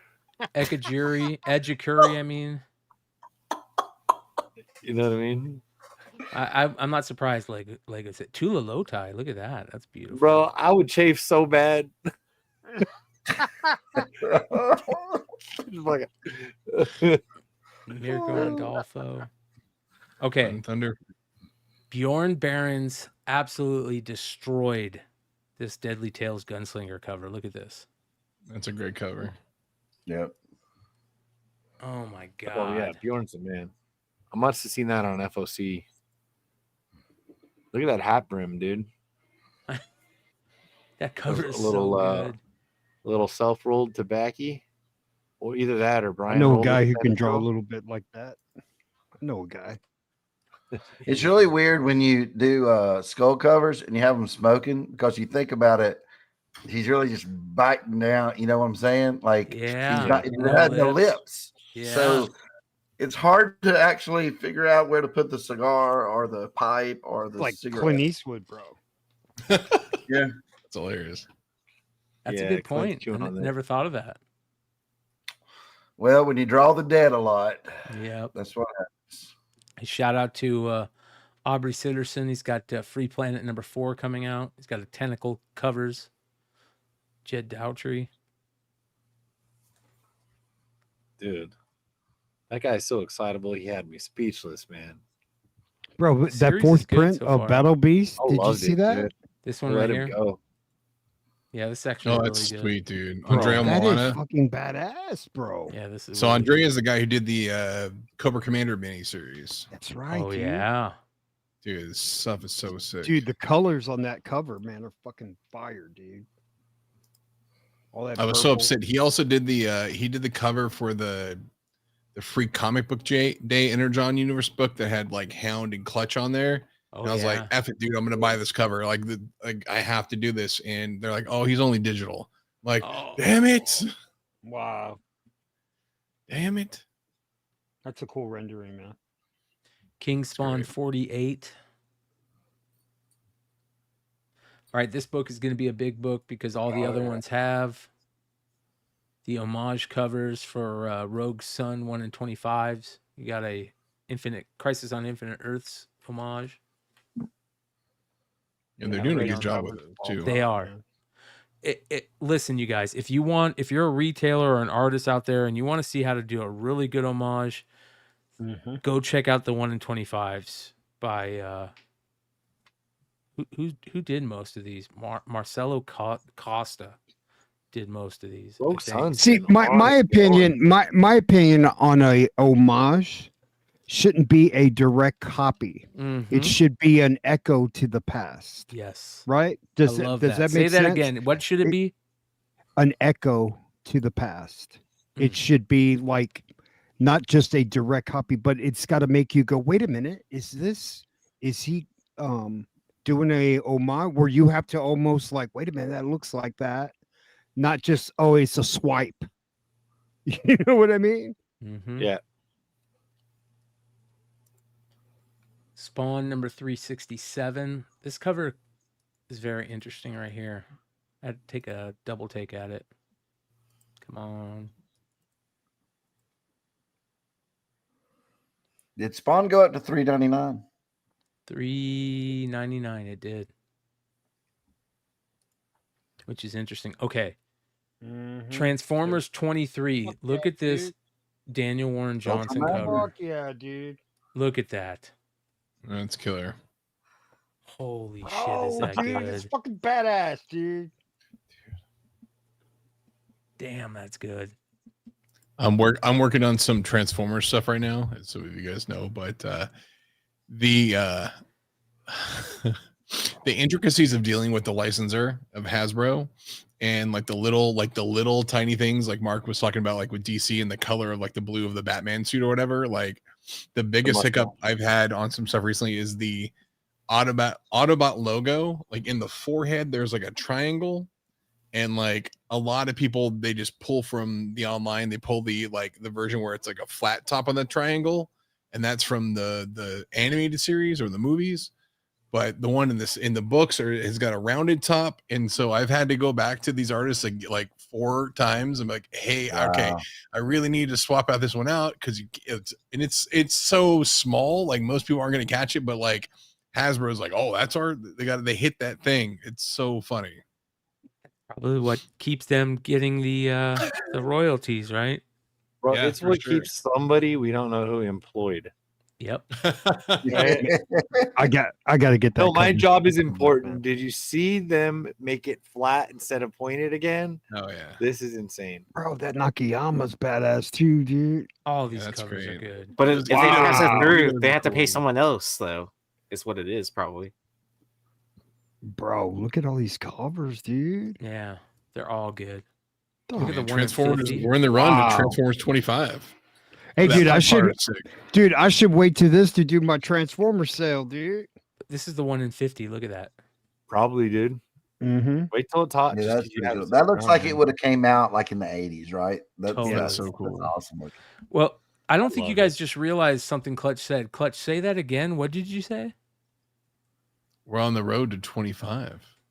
Transformers 25. I think that's Dude, going it to be a seems big like deal. it just came out. Dude, time's passing quick. I mean, it's crazy. Like 2 years that Transformers has been out, which is wild. I was doing the market report data this week, and I was looking at there was a lot of those Transformers early 1 in 100s covers and early 1 in 50 covers that are so good that you forget about from number 1 and the first 10, the first 20 covers. It's crazy how good some of them are. Whoa, that's a Sajad Shah cover. That's pretty dope. I get asked that at FarleyCon. That was like the number one question was, when are you going to do another Transformers cover? Because, I did that Megatron. Oh, so It's a big following, right? Transformers. I think The it's Transformer bigger. collectors that I've met, Mark, like you said, like these guys they are voracious. They collect every even single cover. more than the GI Joe guys, because we were at a Oh. GI Joe con and they came up asking about Transformers. They just which Transformers sales are, I think, higher than GI Joe. It's just it's a thing of it's even bigger. It's just hard to believe. The movies really helped it. You know what I'm saying? It put it over to where general audiences knew what Transformers were, not just the guys who grew up with it. So it's even bigger and bigger than it ever was. It's also a thing too. I was watching the Toy Federation podcast this weekend, and they basically would they talked to the difference between the two is the fact that like Transformers never stopped producing figures while G.I. Joe had that big break. Yeah. But like Transformers, like you said, because they had the movies, they just always had something coming out at some point, so it never stopped, and so those fans just like never took a break and fall off, you know. In Transformers, I mean, you can be 60 years old and still love Transformers. You can still, like with the toys, it's still fun to grab something and see if you can transform it without looking at the handbook. Bro, right? You guys are going to trip out. So, Nick Barucci's in the chat. He said, Brian, check your email. I just sent you a super chat. And this right here is the Watcher. This is a Bagley Watcher piece from original Sin era stuff. Yeah. And Nick just covered the final $100 I was paying on it to send it to me. What, dude? Oh, that's Yeah, That's dude. Good for you, Brian. That's nice. Right. Shout out to Nick. By the way, you guys, he's got a big sale coming up this Friday. We talked about it last week about making sure you guys are checking out the EXP. He's doing a lot of stuff over there right now, and he's got a big sale coming up the 15th, where he's going to be doing. I think he's got that Thundercats cover number 7 that he's going to be giving He's got away. that Green Lantern, man. Those Green Lantern. Dude, he's going to be doing Green Lantern pages. As a matter of fact, let me play this real quick. Let me just do this because he did send me. I think he sent me something. Here we go. Check this out. Beautiful pages, man. Yeah. Everybody, this Friday, August 15th, we're going to have the original art experience, and we are going to have some fun with some art. So, before I move forward, wherever you're seeing this promo, please hit that thumbs up. Sharing is caring. And let everybody know about Friday's show. You know, it's August 15th, but you feel like it's July. You know why you feel like it's July, Amy? No. Because what happens in July? Rudolph is there. It's Christmas in July. You should see her eyes roll right now. And it's just a lot of fun. But I miss July. But this is what we're going to do, because we now have the Original Art Experience Facebook page, and we hit 500 members. We're over 500 members. So we are going to give away this Jay Lee Thundercats number 7 cover to one lucky viewer. No purchase necessary. Void where prohibited. So this is original art. Jay Lee cover. Friday. Tell your friends. It's going to be big. All right. So let's go through the show. We're going to have this amazing Spider-Man 47 cover with Chasm and, oh my God, I can't believe I can't remember the villain's name. Adam Mask, right? God. I think it's Hallow's Eve. I should have Hallows said Eve this. is Oh, the- it is Hallow's Eve, isn't it? is, yeah. Then we are going to have Ooh, look at this. Green Lantern number 11. Oh, my stars and garters. Why am I putting this on the air? Green Lantern is one of my favorite DC characters. Badass, Gil Kane's dude. one of my Dude, look all-time at favorite that. artists. Beautiful Joe Giella inks. This will be on the air on Friday. Let's see. We're going to bring back this Quantum and Woody by Tom Rainey. We're going to have this Silent Night, Deadly Night Ken Hazer page. We love Ken. Let's help him raise some money. We're going to bring back this Ultimate Black Panther by Mark Bagley. It is gorgeous. We are then going to have 2 Ghost Rider 42 pages. I am terrible at this. Maybe I shouldn't even try. Both Ron Garney and I think Chris Ivy inks. It's either Chris Ivy or Akin and Garvey. Those are the guys that ink Garney around now. Jesus, I should stop doing this. But check out how beautiful the pages are. Wow. All right. Swamp Thing by Phil Hester. Whoa. I don't think I've ever had a Phil Later Hester in the Swamp Thing run. Astonishing X-Men by Norman Lee. I know I haven't had an Astonishing X-Men by Norman Lee because it's my only page. Then we got Starman by Peter Snyberg, which I can't believe I'm putting on the air because I was looking for a Peter Snyberg page for years. I finally got this, but hey, got to do what you got to do, and you got to bring it to the fans. We're going to bring Hell Witch back by Brett Booth. This Miles Morales Spider-Man 36 cover. This Spawn That looks with similar to the first appearance Bagley of one the this new week. costume. Wow, Going that's to bring back the Space Ghost Johnny Quest #1 by Bagley, as well as the Thundercats #2 by Bagley. 3-way of the Rat pages. Now, we've got 1. We've got 2. We've got 3 Sinestro pages. And what I'm going to do is put these on the air at $200 or less. And I heard that they were going to be $100 or less.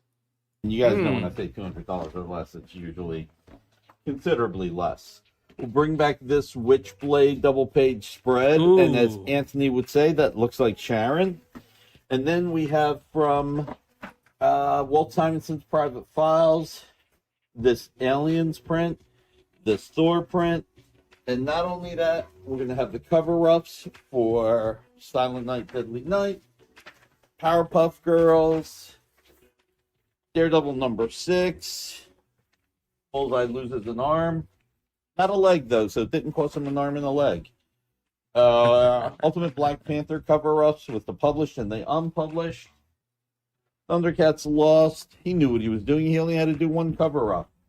And again, the Jay Lee original art that will be given away to one lucky viewer. No purchase necessary, void where prohibited. Yeah. Not too shabby, you guys. Yeah, I'm the only one who thinks that's funny. All right. Friday, August 15th, 7 p.m. Eastern, 4 p.m. Pacific, the original art experience. And I look forward to be seen by you then. Take care, everybody. There you go, you guys. Go check it out. Link will be in the description. I'll also drop the link in the bio.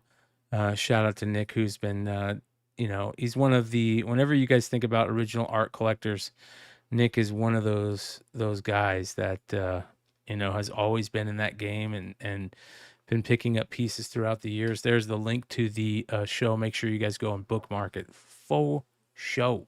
ASAP.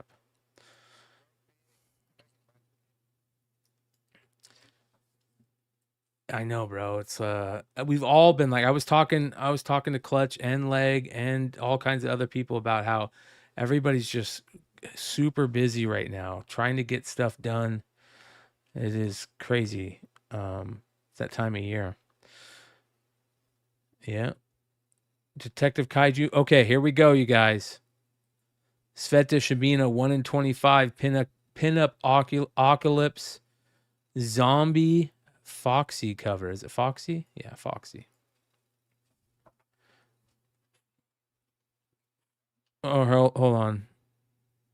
Say it once again about Nick, Mark. Okay, can they hear me now? Yeah. I was just gonna say, Nick, I gotta email you back, man. I've been so busy, and we'll say Nick's a great dude. Shout out to our boy. That's what I said, guys. Yeah, shout out to our boy Adam at Comics Board Inc. too, who we might have some news about soon. Is he bringing Sveta stuff to the Long Beach Horror Show? He is 100%. Yeah, I wish it was. The weekend actually sold out. It crept up on me, and I didn't realize. And then we got all excited because we thought Suspiria was going, and then she's like, "Oh no, it's 2026." Yeah, I'm like, son of a. I was like, dude, I'll be there for sure. Yeah. Well, at least she didn't buy tickets. He was doing the Tiki convention. Cool. I figured it out, but you're completely correct. You're completely correct. He was doing the Tiki convention this week back in San Diego, so he had to go back to San Diego. Oh wow. Yeah. Okay. From way north. Mark, what you reading there, bud? Oh, thanks for asking, Clutch. I'm happy to be reading this DC comic book that has an awesome cover that comes out soon. That's a really cool cover. People should make sure they order that from their local comic shop. They should. Superman Unlimited number, is that number 16? I saw a post talking about I got it today for my comp copies. Pretty they were cool. talking about why that costume was made. It was because of that superpowers. Oh, so it was just done just for a colorway, right? Just to make it Yeah. a different. That's cool. That's a beautiful cover right there. For Oh, yeah, I like Valiant that. Bloodshot. Look at that. That is Who's really good. producing those now? Who's producing Bloodshot? Valiant. It's Valiant. Valiant's back? Yeah, they've been back for Yeah, a little while. Yeah, they had Something. like a I guess like a restructure, right? And then they did like kind of like a relaunch sometime. Was it sometime last year? I think like at New York That's around a that cool time. cover. I like that. IDW, AMP. All right, Devil's Due, Mercy Sparks, #1, Daddy Issues. One of the cover of the year candidates, you guys. Look at this. Joel Herrera. Are you kidding me? Oh, that's so good. It's killer. I'm writing down on my list right now. Mama! Devil Girl for blind bags. I'm putting it. Gotta beat that. Mama! That's so good, dude. Oh, I saw that chick at the last show I was at. Marry her. At least she's not hiding that she's the devil, right? There's also the Pop Mahon Sure. with the bong. I always love this. Here's a McClay cover, if you ever seen one. Wait, does it have jack-o'-lantern skulls and just okay. All it needs is if she had a skull and a jack-o'-lantern tattoo. That's the perfect cover. You try and check out the pussy with the bongs in the way.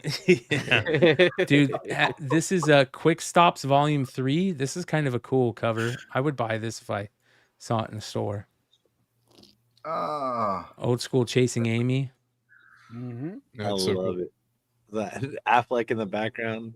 I know it. Man, they did that's a good Affleck right there. Yeah, Man. that's a good fashionable male right there. To do it with just a few lines and you can tell that's him. That's actually really good.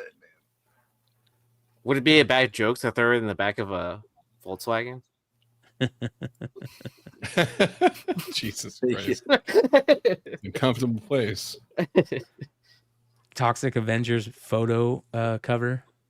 Looks like my mother-in-law, bro.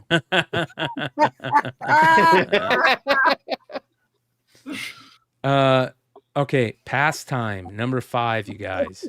Great series. Issue #5. It's a creepy cover. You guys read any of this? Yeah, it's good. This is the one that had the baseball on the #1 had a baseball on the cover with the yeah. Yep. I think that'll be a movie or TV show, man. That's how good that was. We talked about this the other night. This blows me away.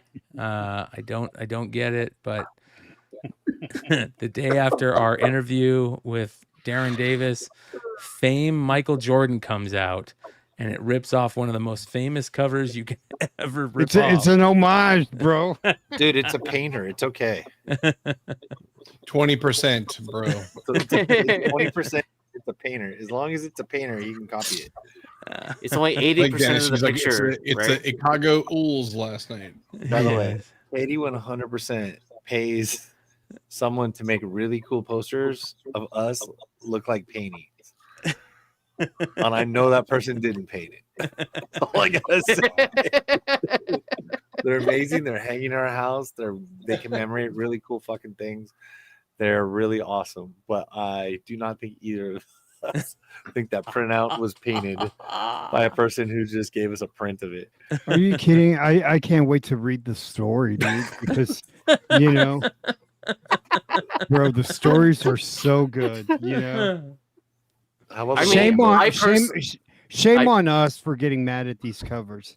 I mean, bro, I personally like to pay it's the $30 second to coming read a of book. Alan Moore in these pages, bro. but kids buy these because kids like to read about this Michael stuff. Jordan. Oh yeah. Yeah. So this is about the dynasty book, right? run. I love Is how this he's about holding the dynasty run or It's the fourth gambling? ring, baby. But I don't This know. is a golden book. That's where I found Saffron was in the golden book section in the library for kids. Oh yeah. That's where it was. That's why I couldn't find it. So you're paying about $100 at the LCS to read a book, right? Is that what we're going for around here? Yeah. By the way, these are gonna sell for. They're gonna sell out. Yes, they are. They'll be 100%. They're gonna $40 sell to $60 at the con, and they're gonna sell for 100 to 150 on live show. You know, when you bitch about a comic book like that, and people get mad at that, well, it's a swipe or whatever. As a flipper, you're like, yeah, keep it going. More angry, get more angry, bro. Cha-ching, cha-ching. Megan Hutchinson's back.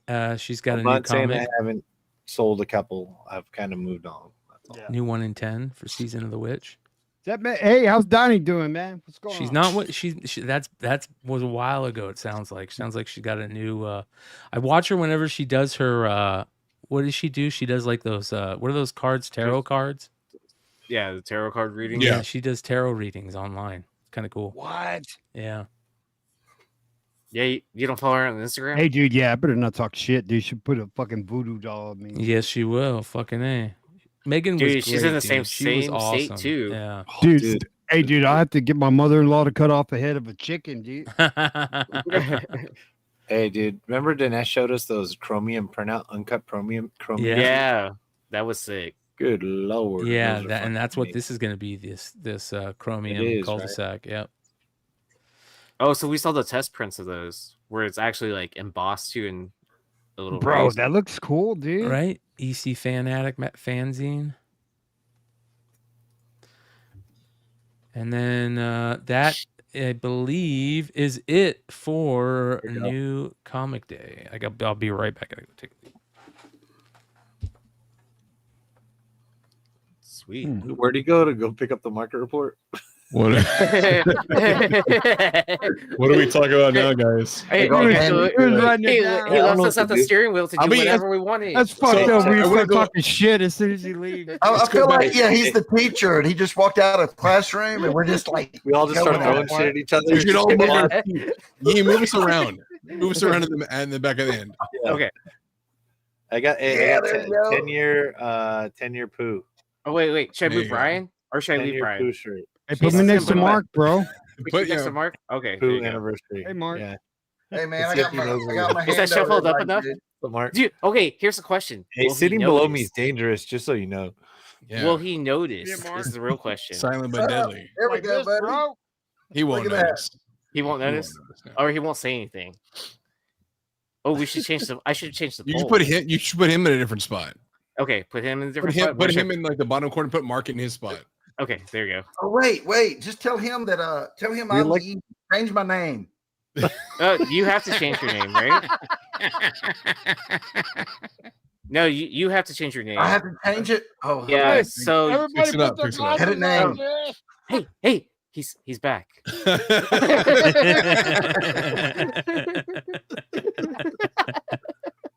Hey, the teacher left the class. We all decided to cut up a little, dude. Oh my gosh. Everyone change teach on the teacher right now. So. Man, these are I am like what I have to. I am put interested to on see when I can how really, you know. Chicago. Dude, I got a goes pair of this those. What time? What are they? 3 times or whatever? Yeah, There it's you like go. 2 or 3. Where, man, I mean, I can really see you guys now. Woo. I only I- put this I on took when off my have Is Is that that glasses. good Now or I can't bad, see. dude? Is that good or bad? Oh, there you go, Clutch. there is a con coming up, Chicago Fan Fest, right? It's coming this Yeah, weekend. Fan Expo Chicago. Yeah, I fly out Chicago tomorrow. Fan Expo. What is your plans when you're out there, Clutch? You got anything planned? Dude, I'm hanging out with my homie JJ. Hell yeah! Oh, Shout John, out you are? John You're going? Jesperson. Yeah, I'll fly out tomorrow. Nice, man. Keeping it pretty tight. Dropping off some books for a couple buddies to take to Toronto. And then I'm getting, hopefully, I've got a couple for my next project. I've got a couple more sketch covers I need to finish up. So I'm going to got a couple artists there this weekend, like a Maria Wolf. A couple other guys from Scott's are going to help out. So I'm excited. I wish Hell I yeah. There is a pretty sweet one that I don't know if he does. I don't know if he does sketch covers, but it would be pretty fucking tight if he did. Who? Bisley. Oh yeah. Oh, dude. Wow. I know. He's at the show. I was like, dude, that would be sick. So we'll see. Is there anything? Who else is going to be out there? Is there anybody else that's big that's going to be out there? It's actually it's a weird like small show because it's like Boston was last weekend, same was Terrificon, then this weekend Chicago, and then next weekend is Fan Expo Canada. So like that, and Canada is like that show is massive. You know who I knew is going to be out there?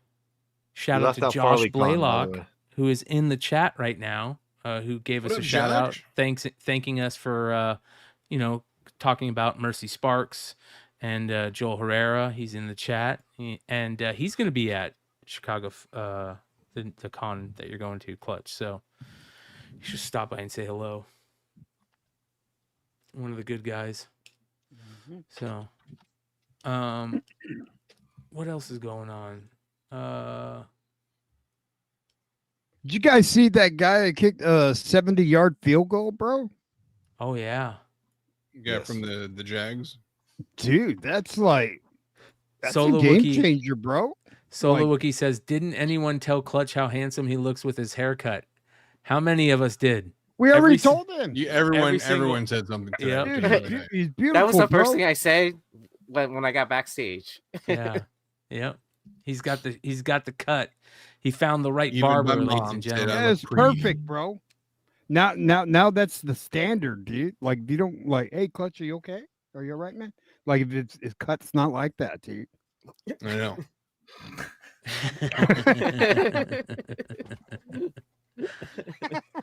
All right, let's get into market report real quick here. I got some fun stuff to show you guys that I got whipped up, starting with a Marvel Zombies #1, the Spider-Man McFarlane #1 homage by Arthur Sidem, signed by Sidem in a 9.8 JSA, sold for $950. You guys, I heard it was only 900.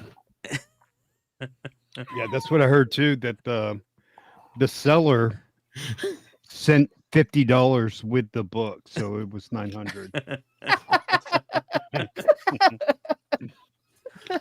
Oh my gosh! That's just what I heard. Here's the thing.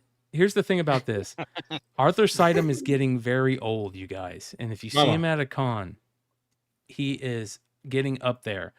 So if you have a stack of these like I have, just throw them at him. Yes. Sorry. Fuck that guy. Was he? Did he? He was not at San Diego, right? No, he wasn't. And I brought a bunch of stuff for him too, and he wasn't there. I couldn't find him. Too. Yeah. Storage bag says I called him Sudam. Dude, I change how I say it and then forget. Yeah. I thought it was. I've seen things that say pronounce it Sudam and then Sidem and then Sweetum and then. Yeah. I always thought it was Sidem, and then I saw some articles like trying to pronounce it as like that, like Sudam. So I don't know. All I know is I like got there and he apparently trusted me. He's like, "I'll be back. I gotta pee." He's like, "You can watch this, right?" And I was like, "I don't know. I was gonna be here that long." Yeah, dude, I need some stuff signed. Dude. Jesus, okay. Yeah. That's why I was almost late to McFarlane, Jim Lee. That's why I was late to McFarlane and Jim Lee. Love you, man. I didn't know this was gonna be a 45-minute process while you use the rest. Like, Man, I wouldn't have stayed. I would have been like, I'm out, bro.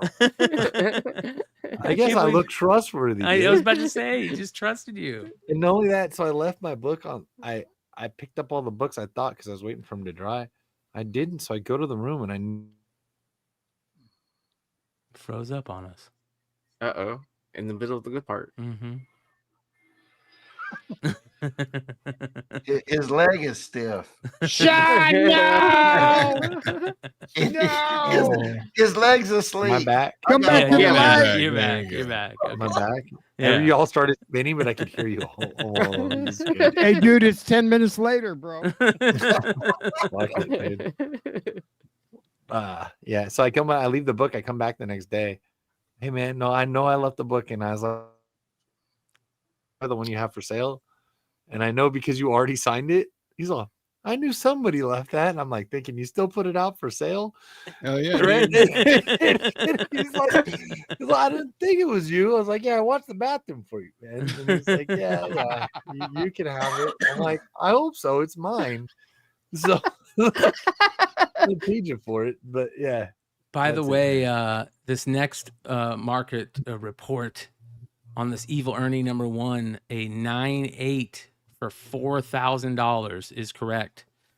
And sold by for the way, $3,900. we were sitting, 39. Yeah, 3,900. We were sitting backstage last show talking, and Free I think shipping. we found probably the best Mark Spears cover idea for a Lady Death book ever that he's gonna have to reach out to Brian about. That was probably and just remember that when you see the final copy. This one's crazy. Kung Fu #12, the Mexican foreign edition from 1974, Jose Luis Duran. It is a non-canon book, and it sold for $174. What did you say? Mexican Kung Fu? Mexican foreign edition. Orale, vato. Hi-ya! Listen to Hood. Listen to Hood. Wax on, wax off, vato. Jesus, bro. I knew that was a thing. Mexican Kung Fu, bro. Wasn't the Evil Ernie? Wasn't that a Stein book in the Stein packs? Say it again. Didn't Stein have Evil Ernie #1 in a Stein pack? It might have been an older Stein pack. I think it was one of the hits for one of their older Stein packs, not for 11. Right, not for this last one or whatever, Yeah. but like way. I think it previous, was a like, 9.6 too. Was it a 9.8 or a 9.6? I can't remember. Yeah. If you want it and you're in the chat, let us know. By the Yeah. way, all my Stein packs will be sent out except for Paney tomorrow morning. Everybody will be in the mail. So LAX, stand by. Yours is in the mail, or you should have yours by now. The high on that Evil Ernie is 5,200. Wow. But Still there's only tough, only a couple. It's only a couple sales over that ever. So that's pretty. That's par for the course. We all know those weird COVID times have all the outliers that exist. So Yeah. unless Next. it's the one of it, you know what I mean. Did you know that Ice Cream Man #1 was a $350 book on the secondary market? Yeah. I did not. Still sells, yeah. Yeah, That it's a first good print's series. tough. Yep. Yeah. And there's that B cover too, as well. Yeah. Mm-hmm. And the later printings still sell, and they changed the covers also in the later printings. So Yeah, those later printings were fun to find, like when you could. mm-hmm. Those are easier to find. That's probably why they sells for so much. I usually make fun of Disney cultists with love, but I might become one when it comes to comic books because I love so many of these old school Disney books, and this is one that just blew me away. 1940s Dell #1 Walt Disney Comics, estimated to be a 5 or a 6 grade is what they're calling it. Sold for $7,500, you guys. Wow, that's crazy. See, we should have been listening to Vinny 4 years ago. Look how beautiful that cover is too. Like they did so many really cool, Crazy. funny ideas in those old covers. 1940. Damn. And then Men in Black #1 from Aircell, a 9.6, sold for $285. Crazy, right? For a 9.6. Yes. That's a classic. I didn't think anything with Will Smith still sold, man. You know, Jesus. Two. You guys, I'm sorry, Will Smith. Have you guys seen like any of the videos of his Rapping? recent rapping and stuff? It's Is it horrible. good? Oh my god, it is Oh, so and he's in- terrible. He's in like France or something and trying to get people to vibe with him, and it's like the most embarrassing thing I've ever seen. Oh, it is. It's Like no terrible. one's feeling it, dude. And he's like out in a crowd and stuff. They're like, and he's like, yeah, what's up? You know, well, and they're like, people aren't the same either, right? That's true. People are Hey, like, man, parents just don't understand. hey, They don't. That was all Not Jazzy anymore. Jeff, bro. That was all Yeah. Jazzy Jeff. Nightmare on My Street, Yeah. man. Okay, Love and Rockets #1, 2 big sales. A non-graded raw sold for $14.50, and a 9.6 $1,400. a 9.6 sold for $2,200. So Do you guys were you guys at that Comic-Con the year that I think one of the brothers was there and was like selling first prints? I remember Like that at he his put table for like a couple $100. I thought they were like $700 because I remember Leg talk. He even put them on his website. Remember how much were they? A couple hundred. I thought they were super cheap. I remember a couple Oh of my my buddies were just like we bought these for like next to nothing. And I was blown away. Which covers? This is Love and First prints Rockets of Love and #1, Rockets. and I remember one of the Hernandez brothers, like he found like a box of them, and he was selling them, and he sold them at a con, and then when he came home from the con, he didn't sell them all, so he had them up on his website for a while. And I thought it was you that talked about it on one of our shows. Like this was probably like 3 years ago, maybe something like that, right? Oh, I think it was longer than that. Longer? Okay. Yeah. It wasn't this one. We sold a lot of Love and Rockets, just regular mag size first prints.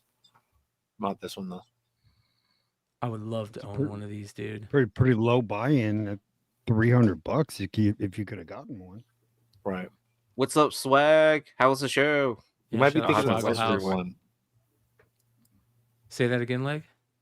You might be thinking of the Simpson, the first part Simpson book. No, I'm that I thinking found. of Love and Rockets #1. He had a bunch on his website not too long Okay. ago that he was selling for like 700 or 750. So Clutch must be talking about a different thing. But I know a couple years ago he was selling them on his website.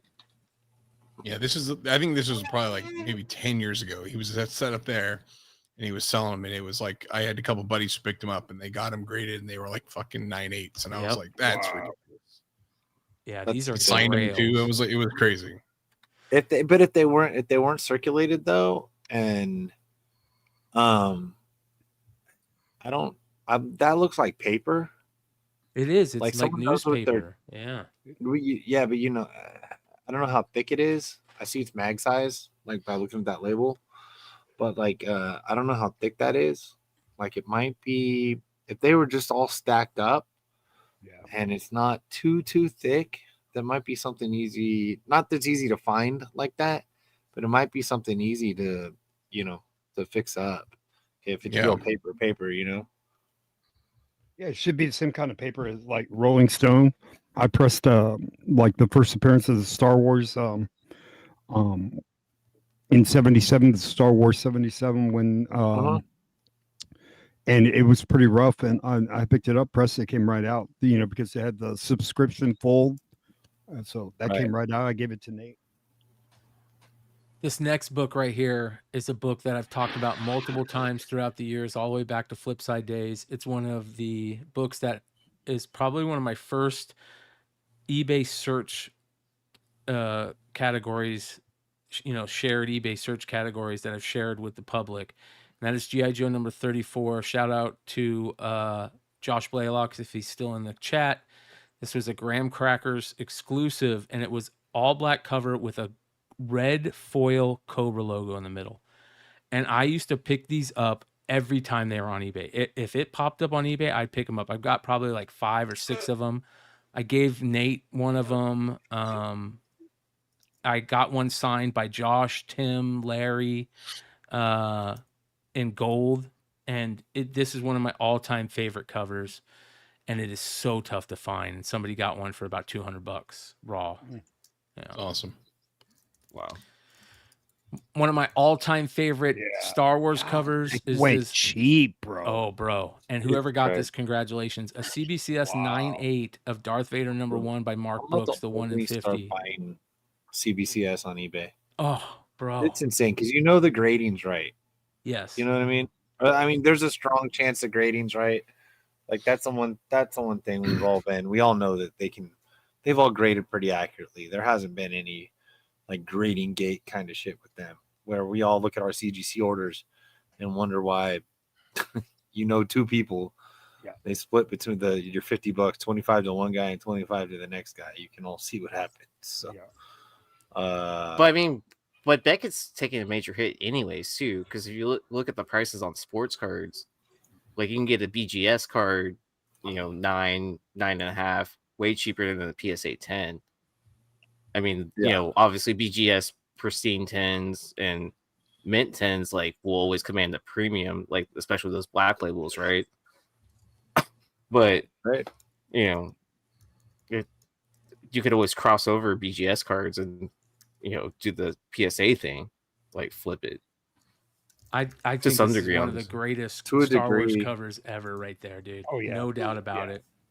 That was like $300-$400 out the gate. Remember, Brian? Like, Dude, I wow. had him sign that in San Diego this last San Diego. I had him sign one of those. Really? Yeah. Really? Nice. Yep. I didn't find him. How about this one? Flash number 100, the DCU, $1,100 raw. Crazy. Wow. That's a quarter book in somebody's shop right now. I Yeah. guarantee it. Absolutely.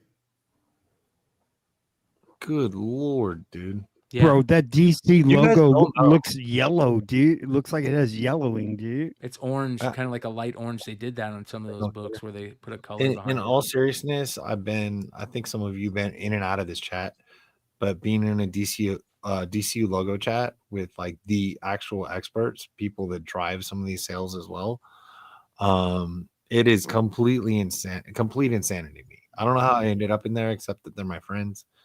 And good Lord, when they show like what they show in these things and these sales and stuff like that, like I'm just like I'm so out of it. And they've got long boxes full of these things.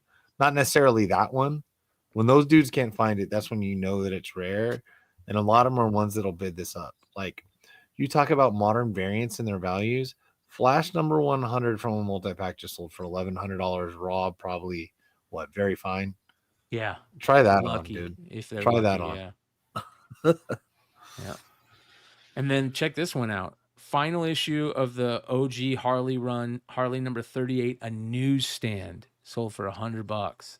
He took That's gonna be 50% a off rare his newsstand, 200. yeah. Super fucking cheap, bro. Yeah. That's a rare newsstander for sure.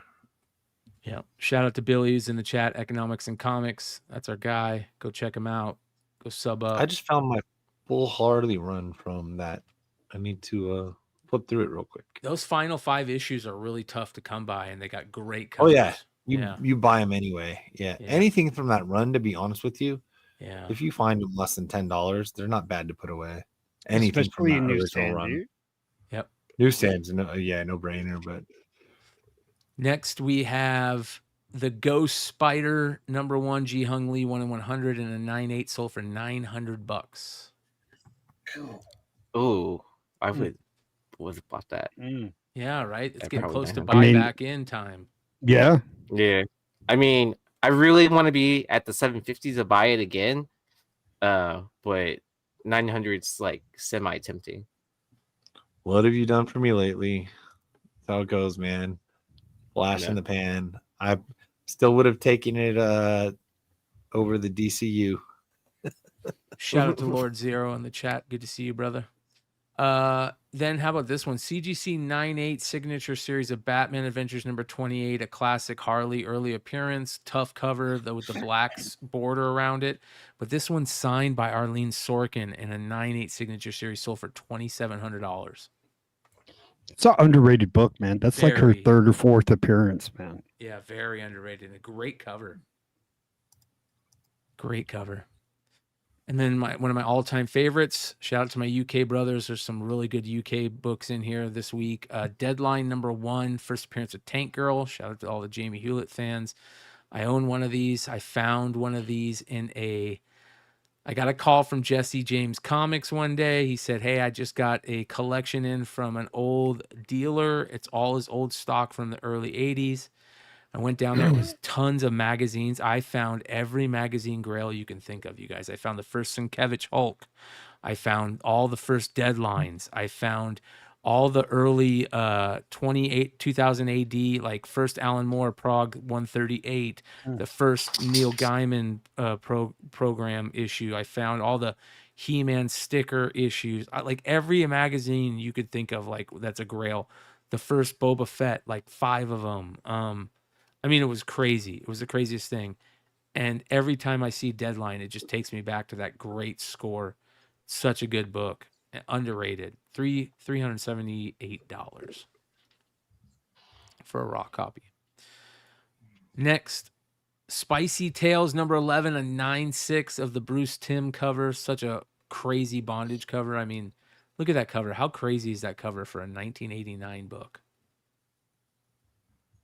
Absolutely way crazy. So damn good. Yeah, $400 on that for a 9.6.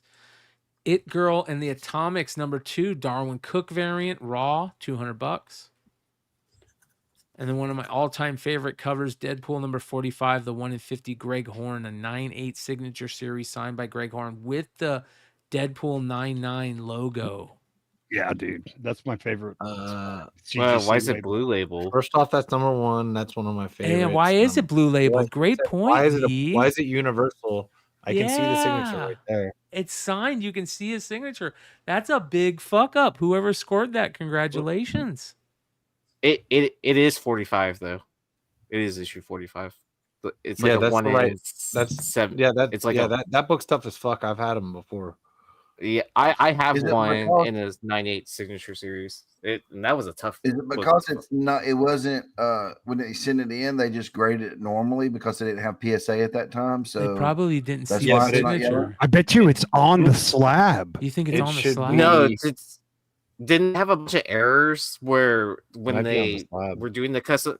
Yeah, when they were doing the custom labels, that they had a bunch of errors where instead of being gold, makes they were sense. blue Yeah, or whatever, it or they should couldn't. be a- Yeah, Yeah, because Yeah, it should be a maybe it's green. the It should be 9.9 has to either a be green label or because it says universal grade up there. Yeah, see, I think he signed the slab itself. I don't know, dude. We gotta look it up. you would have to What is it? look I at the think serial. Universal Now I need to grade- freaking know.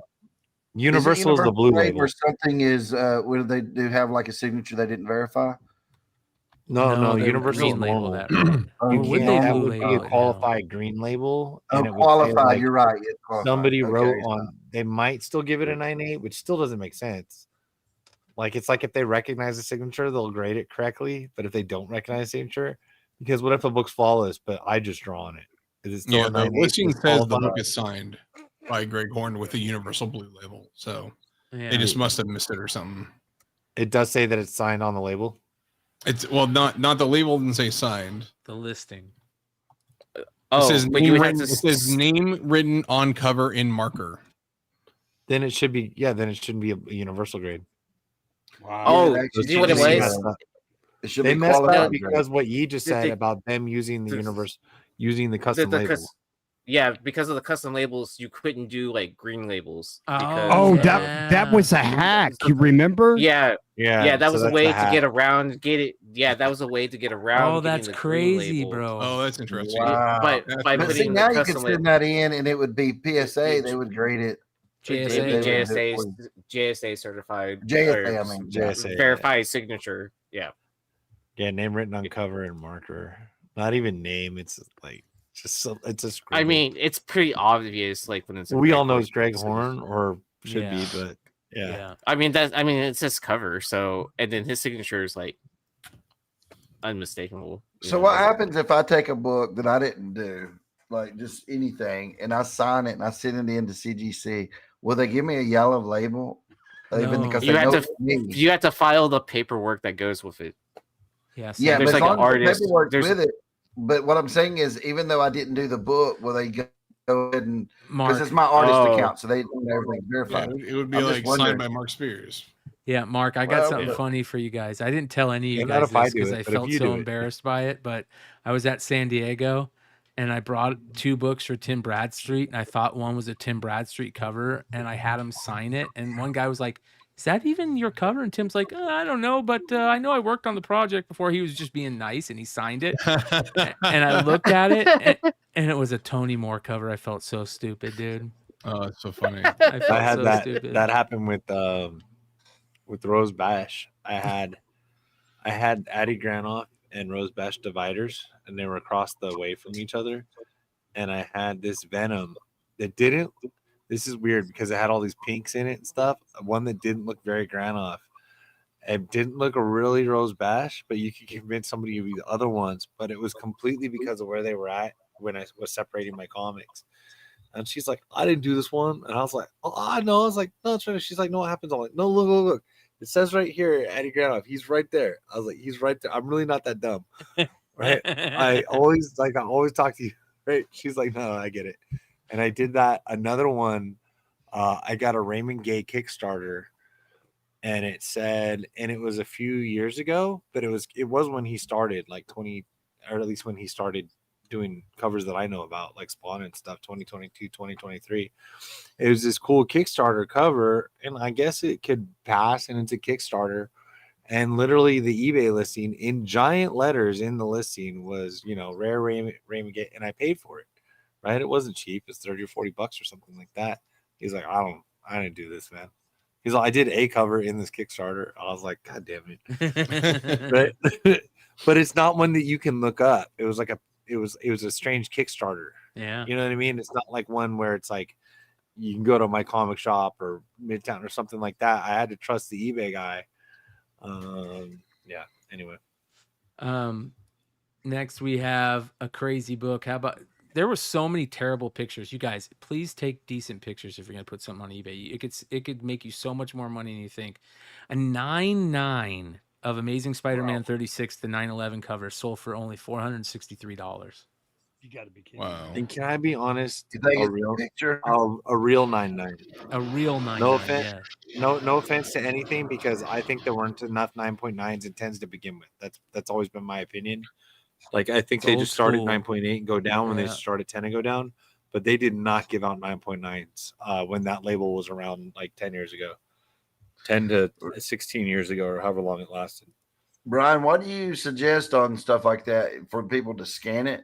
I get a good scanner and scan that in, because Scan it. right now, though, if you take a photo that especially a foil book or something, it's really going to reflect. But just the CDC itself reflects so much. Yeah, I Bright- think that there's bright ways to sunlight? use light, and it, you can buy one of the a lighting thing and just play Oh, with light the box. light on your pictures, so where you can hit it right to where it puts the light in the right place, because you want to be able to see that 9.9 first. Like, if I was taking this, I would make sure that 9.9 popped so much on this, and you Yeah. could barely see the Oh, 9.9.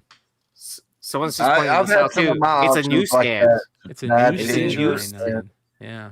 Is it though? I was Yeah. wondering. I got to get mine Yeah. better. I didn't know if I should get a scanner Or or is the what. direct because or- Scanners are great, Mark. I have They a- are. They're really good. You know because what, can get- Mark? You know that CGC, when you look it up, it gives you a free scan, right? Well, that's But what they we sometimes, honestly, But, on your books, if it's they're a not foil good. book, it's horrible. It's so Yeah. dark you can't Right. even see the book. Yeah. So then you're like, well, I'll take a photo of it. Then you take a photo, and it's just a reflection of yourself in it. So I've been trying to get Chase to figure out a better solution. So we're still there, but maybe it is something where we build some kind of box around it to take some of the light off as we take a photo. I don't know. The other key about taking photos and light bounce is you want to be as far away from the thing as possible. So if you've got your book on a table, you're seeing like lights in the ceiling, Yeah. pick your camera up high and then zoom in, do like a 2x zoom, and then it'll cut out some of the light from the angle, because the closer you are, you're going to get a wider Everything. breadth Yeah. of angle of light popping in. So yeah, stay as far away as possible as you can. And exactly what Sean's saying. There's another way to do that for Mark and anybody else with an iPhone. Go to your picture like you're gonna take a picture. Instead, dude, of course I messed it up. Do the Doesn't matter. picture scan. But anyway, you have it on here with the numbers. Hit the number 2, so 2 times the zoom, and back up from the 2 times zoom, and that will take away. Like if you do 1, like it can sometimes be a little too far away, and then you'll see a reflection of yourself in the slab or something like that. Hit the number 2 and find the lighting from there, and try to square it in, and you're usually about 3 feet above or something like that. Another one that's actually decent. Also use the 2 setting. If you go outside now, don't be out there too long. But put like a decent background or a white board or something like that, or you can even use black, and just have it out there for a couple seconds. Sunlight will actually help. I've been using pictures of slabs. If you see my Instagram and you see slabs, then I'm like, and I'm trying to focus on one, like an important one. You'll see the bright sunlight will work on that. So there's little workarounds, but what Clutch said in essence is actually the best. The way that there's like surrounding light and that you're higher than it. And then you heard it here, folks. We help you with your eBay listings, your comic collecting, everything. Your lighting. I will use those tips. If you want the lazy way, I like the app called PhotoScan, where it's taking videos of your slab, and it goes from corner to corner, and it merges all the pictures together and makes it like a really clean like scan photo. Or steal somebody else's picture. What? Or what? You can't do that with a slab because of the number. Yeah, exactly. The verification. Just type in the number and just put this is somebody else's slab, but I couldn't get a clear photo. Yeah. This is legit. You'll get a different picture number. You guys want to see one of the things that kind of looks like this. This is why I hate doing market report, because you see things that you wish you would have got. Action Comics 419, the famous like Fumetti Neil Adams cover with the picture of New York in the background. An 8.0 signature series double cover sold for $595. A signed Neil Adams double cover of this book sold for $595. I would give that right now for that book. Hey, bro, I bet you the seller didn't even ship it, bro. Like that should be buy it now, that should dude. be a lot more expensive now. Yep, it's a buy it now too. That's the crazy part. In all honesty, they probably just looked up an 8.0. Yep. Yep. I could see the last 8.0 signed by, if you like specifically by the grade, like that sold like before he passed, and they didn't even think about, hey, maybe the market would be higher for that now. Or somebody's wife that got in a divorce and is selling all her dude's books. Yep. Yep. Care Bears number 7, the 25th anniversary, and then they're calling it Near Mint Raw, $300. Wow. Yeah. And those are hard to get. Those the kids books of the Star ones anniversary. You're showing all the books I got. Hey, I got that cocaine book. So Cocaine Comics number 3 is the one that I need. I have Cocaine Comics number 1 first print. I need a number 3. You guys know I love this series. I love this issue, especially, we all love the Vincent Price homage of the devil snorting cocaine. And this is written by Leonardo DiCaprio's dad. So, and honestly, since I was a kid, one of my first Thrashers, like 1984, 85, I still have it. Robert Williams has been my favorite artist my whole life. So, not an issue on there. Yeah, I'm a lowbrow kind of guy. And then I have a real quick question. Yeah. Why is the devil snorting his dandruff? I don't know. Somebody was asking about Sveta in the chat. How about this one? Drunk? A Maleficent number 1, black and white. So this book is limited to 333 to begin with. This is one of the remarked copies One that of the sold. 13s. One of the 13. There's only 13 of these. This is one of them. Remarked copies that was sold at San Diego. Somebody put it on eBay and it sold for $600. It's awesome. Wow. Yeah, and the remark is fantastic on it too. Yeah, that's good. Yeah. Good job, Aaron. I probably should have bought one. Yes. Yes. Is that? Yeah, I did. But I'm happy with my. I'm happy with my. You did just fine, bro. Yeah. You did just fine. Yeah. You did. I'm number 1. Yes. One of my Bro, all-time favorite books. You got OA and that $600 remark. So yeah. One of my all-time favorite books is this Spider-Man book, the Walmart UPC variant. It's one of my grails. I still have yet to own one. I think this is way better than the Platinum. The only thing that sticks that is like similar to this is a book we're going to talk about in a second, but the UPC newsstand of the gold Spider-Man #1 was only sold in Walmart's. It's super rare. It's very hard to find in high grade. A 9.4 signature series sold for $1,000. Hell yeah. Yep. G.I. Joe Real American Hero #200 from the IDW run. The blank cover sold for $150. That's a tough book to find. And then Grimm Fairy Tales Volume 2 #92. Our boy Paul Green. Limited to 25 and a 9.8 and only sold for $200. Whoever got this, great buy. What a book. That's a tough book. Long belly button squad. Yep. And then do this you is like book- the verbiage with CGC now using pop instead of census count or whatever? Yeah. I'm okay with whatever. I don't care. To be honest, you know what makes it easier for? eBay listings. Yeah. eBay listing. Oh yeah. Three letters in a space. Yeah. Yeah, I agree. Have you guys ever seen this Only Serenity? 5 on Census. Pop 5. There you go. Have you ever seen the Serenity #1 Jenny Frizen variant from Emerald City Comic Con? I've never seen this Firefly cover. No. That's got to be super fucking scarce, man. Yeah, that scares the shit because I've never heard of it. So yeah, was it limited to like 200 or something I have like that no already, idea. or limited to 500? I've never seen it. I've never seen it like shown. I mean, it may have seen it on, or we talked about it before, but I don't remember it. I'll say that. Yeah. Someone in chat says that I have it. Okay, one of the toughest Joes to complete is Heavy Metal. All right, came with the Mauler tank. And the reason why is because of that freaking microphone that you see on the bottom left, that little brown piece. Here is a complete loose Heavy Metal with the microphone sold for $500. Wow. Microphone is 500. The figure is 1. Yeah.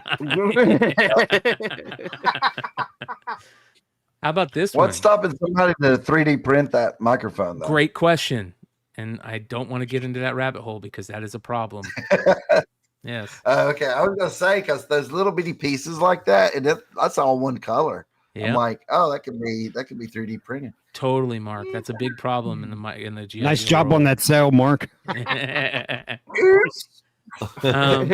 How about this one? The resin cast of the original Thundercats figures. These are the original resin cast prototypes of Lino and Snarf. Are you kidding me? Nope. Sold for Dude, $3,300. That's a lot less than I would think it. I would snatch that up in a heartbeat. In the If that's the listing, original prototype. in the Yeah. listing, they easy said to they had 3D print. Well, no, this See, is the that's old the school thing. Is resin. that, it says is that on the legit? bottom. I would want to know how they came about There it. And all is this kind of what do stuff. they call that? That provenance. There is provenance Yeah. with it.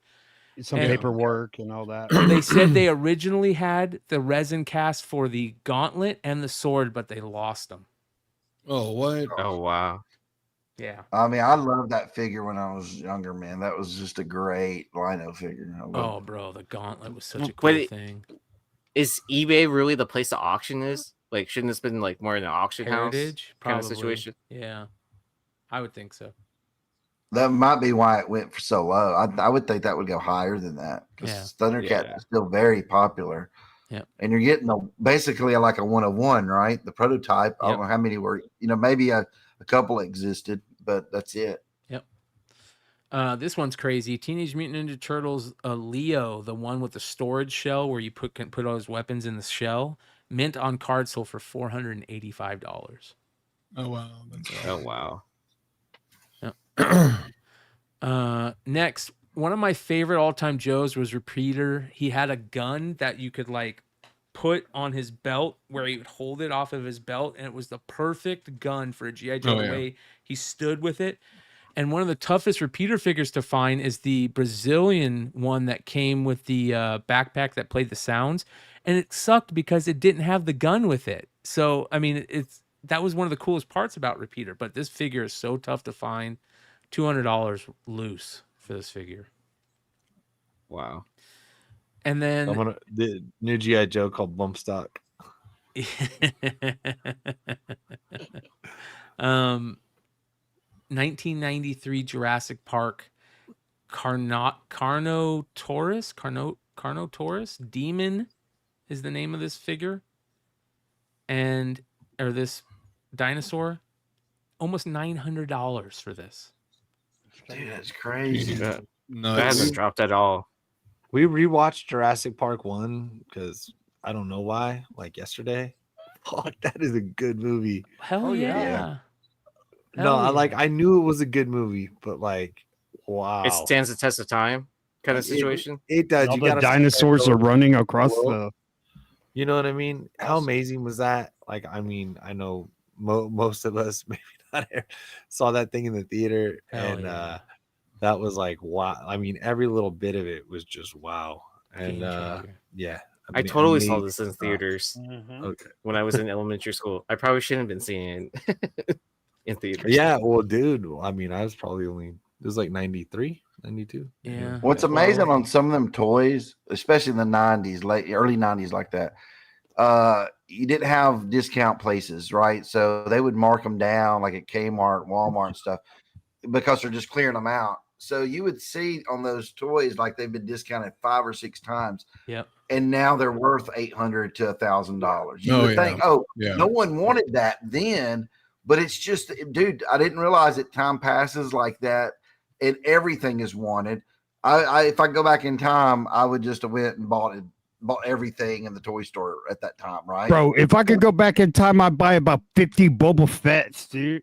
I'd go back to the You know what I 50s mean? And put them in tops. one big fucking box. I would buy You just Mantles. don't And think of 50 it. Transformer first. You guys ever think about going back 53 in time like that Mantles. and stop yourself from thinking it?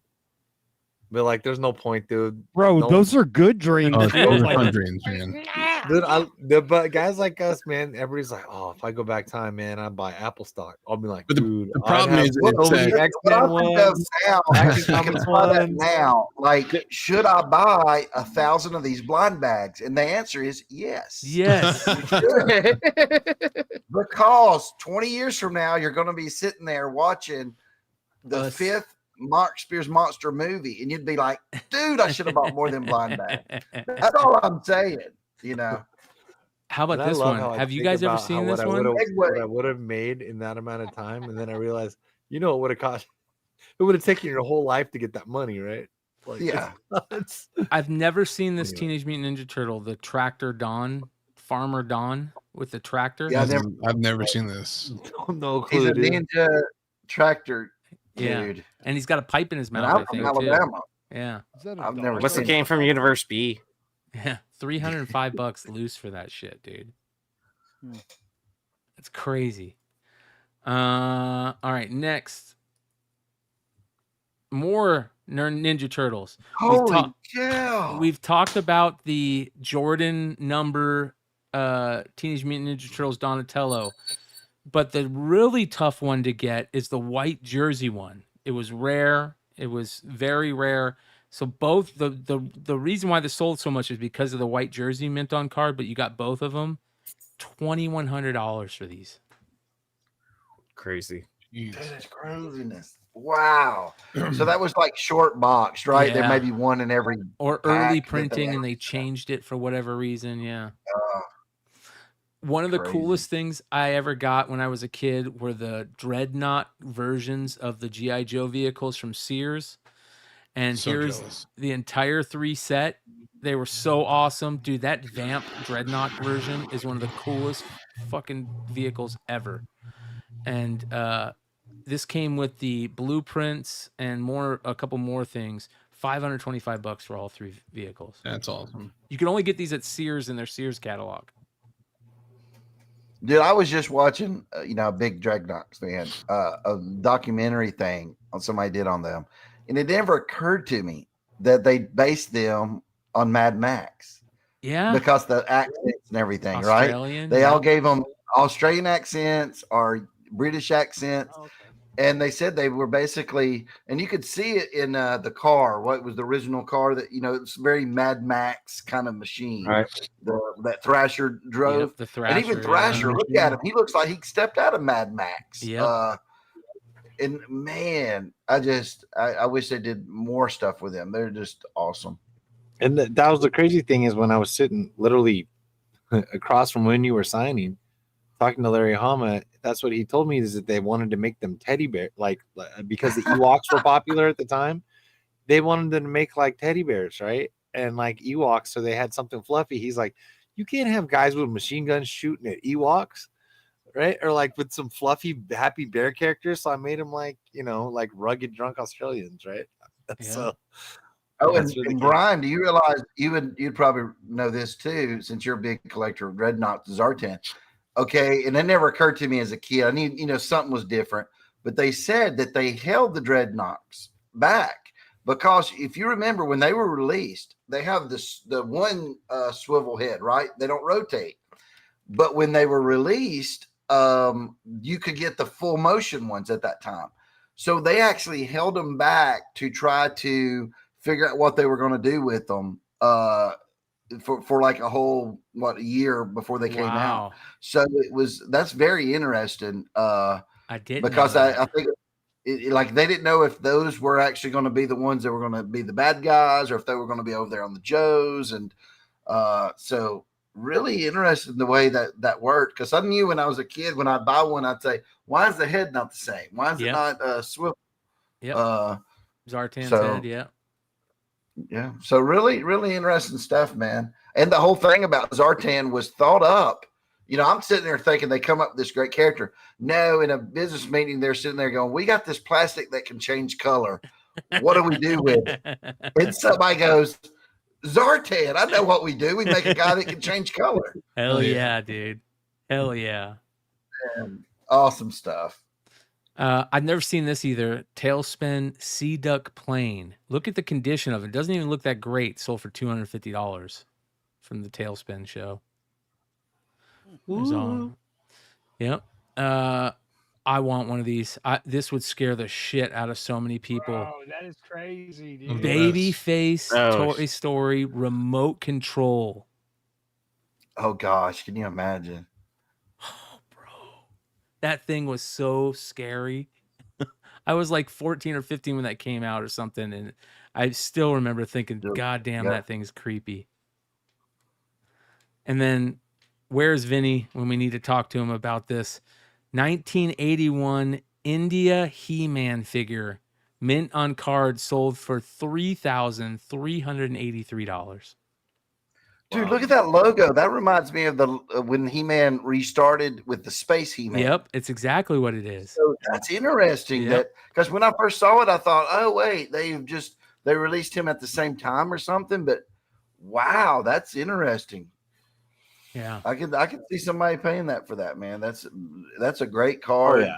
Sealed. And then this next one, the reason I'm throwing it up there is because I have a ton of these things, and I didn't realize they were worth this much. X-Men Steel Mutants die caps and minifigures, a lot of 14 of them, sold for $172 in a auction. Wow. Yeah. Aren't they like mini? They're like little small They're die small, casts? yeah. And I have all these in a bin sitting downstairs right now. It's They're crazy. like in 2-packs, right? There's like 2 per. Yep. Oh, I remember these in kit. And then they also just have like a bigger box set to buy where it's like scenes in the comic book. Oh wow. So you could sit there and recreate it. Yeah. That's crazy. And then finally we have a couple more. Okay, these are for my other UK brothers out there. This is one of my favorite all-time grails that I want to own. Shout out to MJ Comics James, if you're out there watching. This is something that he loves this too. He picked up a full copy of this, the game and everything. So Spider-Man #1, this is the UK version. It came in a UK video game edition. And this is just a comic. Yeah, look at it. Look at this.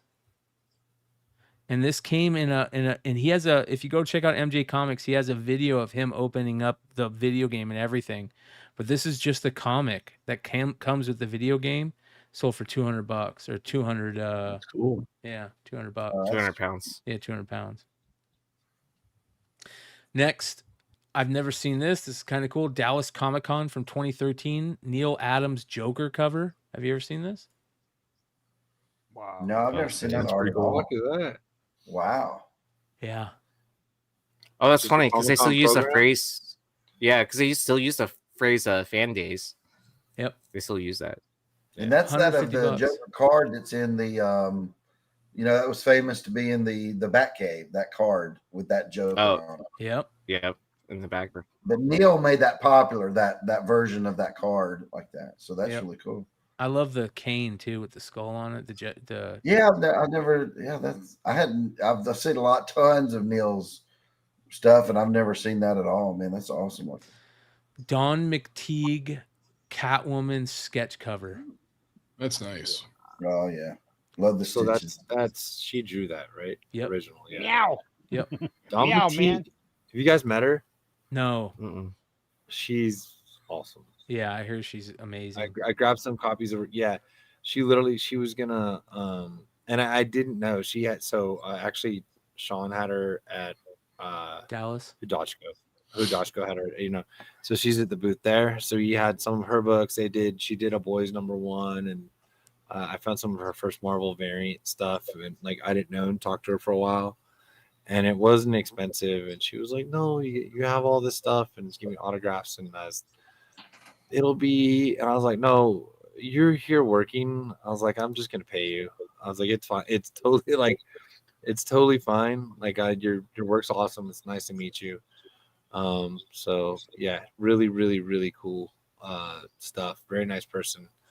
I think she'll be on the con circuit for a long time, as long as this is her career for sure. So. All right, here we go. So we talked about the Platinum book. We talked about how crazy that Walmart book is. Congratulations to whoever got this. Todd McFarlane, Spider's Web. I see it. Signed book. You guys know Red Auto. I did a video about this, talking about how rare this book is. For those of you guys that don't know, this book, when it came out, the day it came out, at Todd McFarlane's brother-in-law's comic book shop in Puyallup, Washington, called the Spider's Web, Todd was there signing the day that these came out, and he signed it in the same spot to represent signing at that store, and with his early signature. This was a signature back then. It's a little different than it is now. And on the back of the book, they stamped it with a red Spider's Web stamp. This is a piece of history, you guys.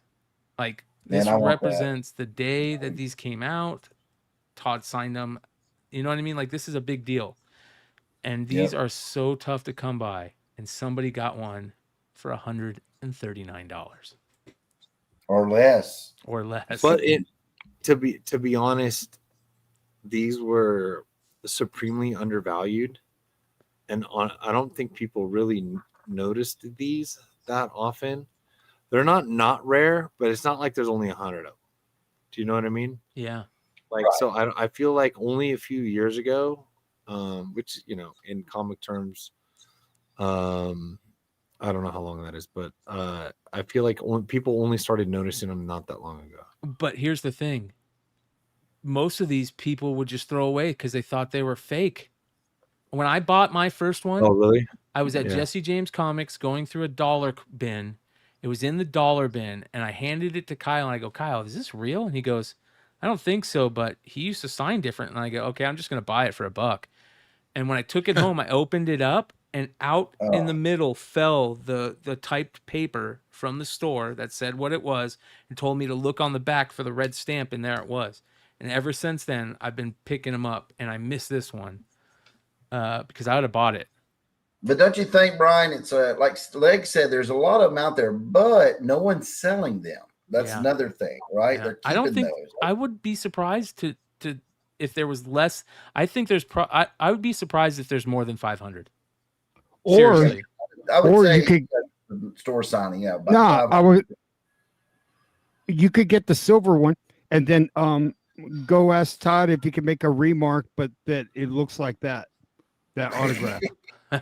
Good luck, dude. Good luck. He said he wouldn't do Right, it. come Yeah. on, man. That's why he did it this way. Yeah, he said he would never sign on the. He can't write that small anymore. Yeah.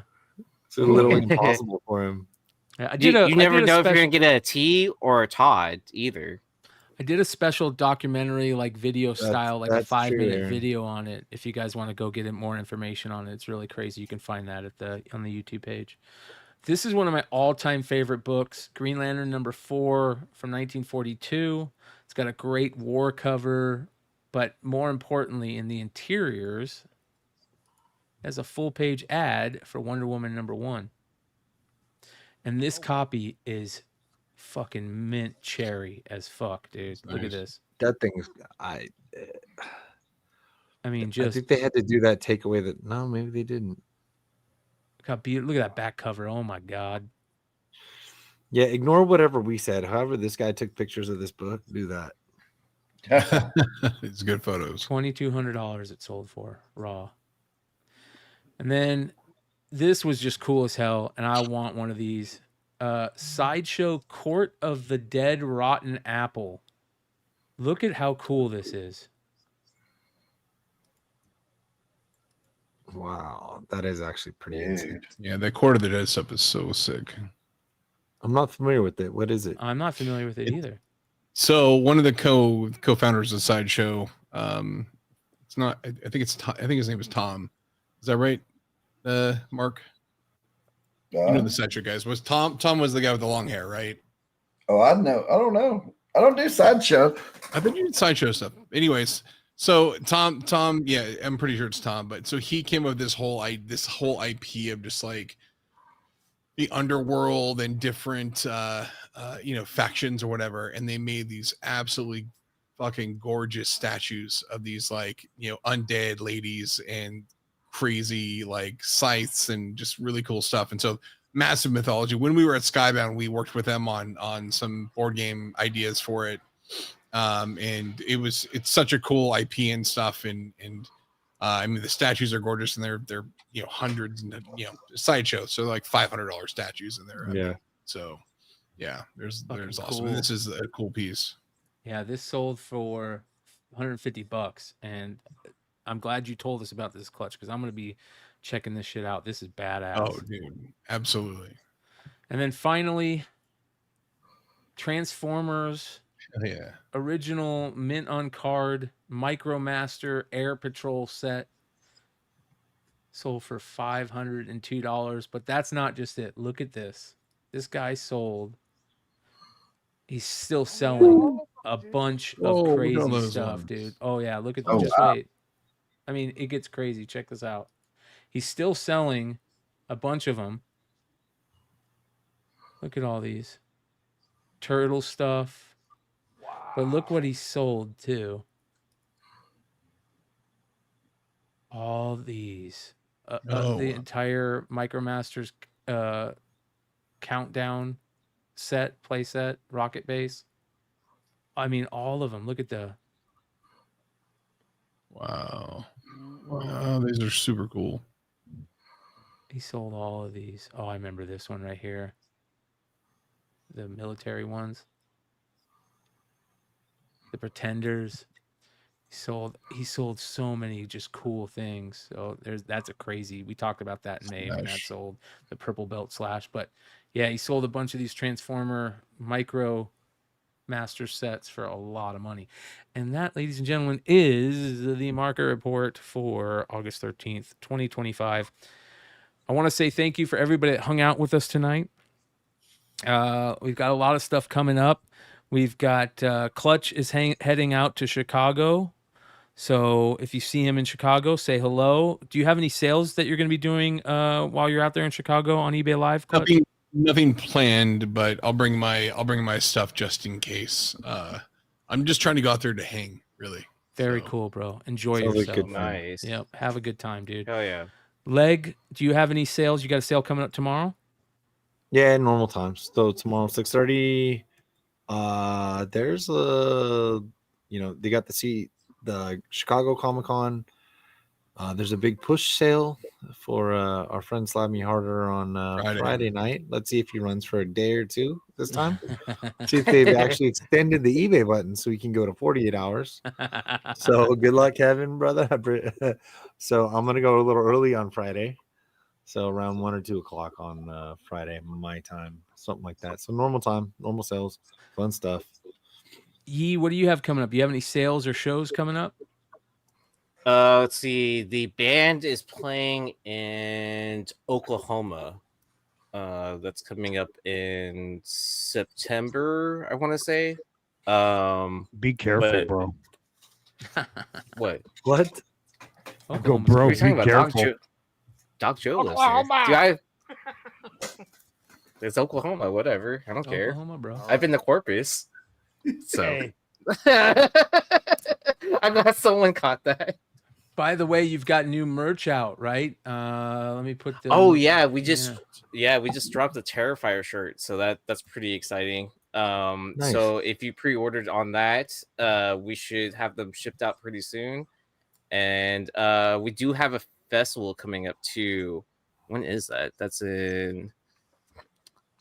We're doing too much stuff. I think that's in November, and that's going to be in Dallas. What do you have a So- link for your merch that you can drop in the chat for everybody? Yeah. Check it out, you guys. That's really cool. Hood, you keep talking about a whatnot sale you're going to be doing, like a Transformers Vampirella sale. yeah, Transformers, Vampirella. I'm just waiting on a couple of things. Probably, I'm gonna try next week. How about that? And then Mark, I think you got something coming up in October or something. No, I'm clear all in October. I'm not doing it. Oh wait. Oh yeah, the blind bags. That'll be Yes. out October 1st. Oh, I'm also dropping this big boy. Hold on. Uh, Finally my getting the Tin Man, gosh. dude. and we worked out the kinks in the website. We with the FarleyCon stuff, so we know how to do it. So that will be dropping. I want to say we're going to drop Saturday or Sunday. That's awesome. So this weekend. So I'll let you guys know. I'll put it on socials and stuff. We might break it up over 2 nights because you don't want to drop it all at one time and then people go, "Oh man, I missed out." So we could split it up into 2 nights. Drop half, then drop the next half. And Something then like that. we've also got something that we want to share that you guys have been seeing people showing. Shout out to our boys over at KRS Comics. Look at these. KRS and the Comic Mint, baby. It's awesome. KRS and the Yeah. Comic Can Man. we open them? That's why I brought it. I was waiting to open All right, it. so Hood, you open up yours real quick, and then we'll get Leg and Yee. Yee, do you have one? I think. Do you have one? Let me go check. All right, here we go, Hood. I'm feeling mine. KRS Comics and the Comic Man. What's under the hood? Let's see. Hey, Booker number 1. Oh. Mama! Oh, look at that. Oh, yeah. Nice. Hey, Careful. Careful. sorry. Got it in We're- plastic. Take it There will easy, be a bro. boob Well, window okay, you two beyond follow Let's Wednesdays. just Wednesdays. open them live. The boob window beyond Wednesday shirt is in production. Booker number 2.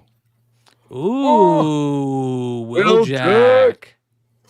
A Will Jack Vampirella signed, the pink Vampirella signed by Will Jack, sold for over $500 raw this week. Yeah. Oh, wow. Yeah.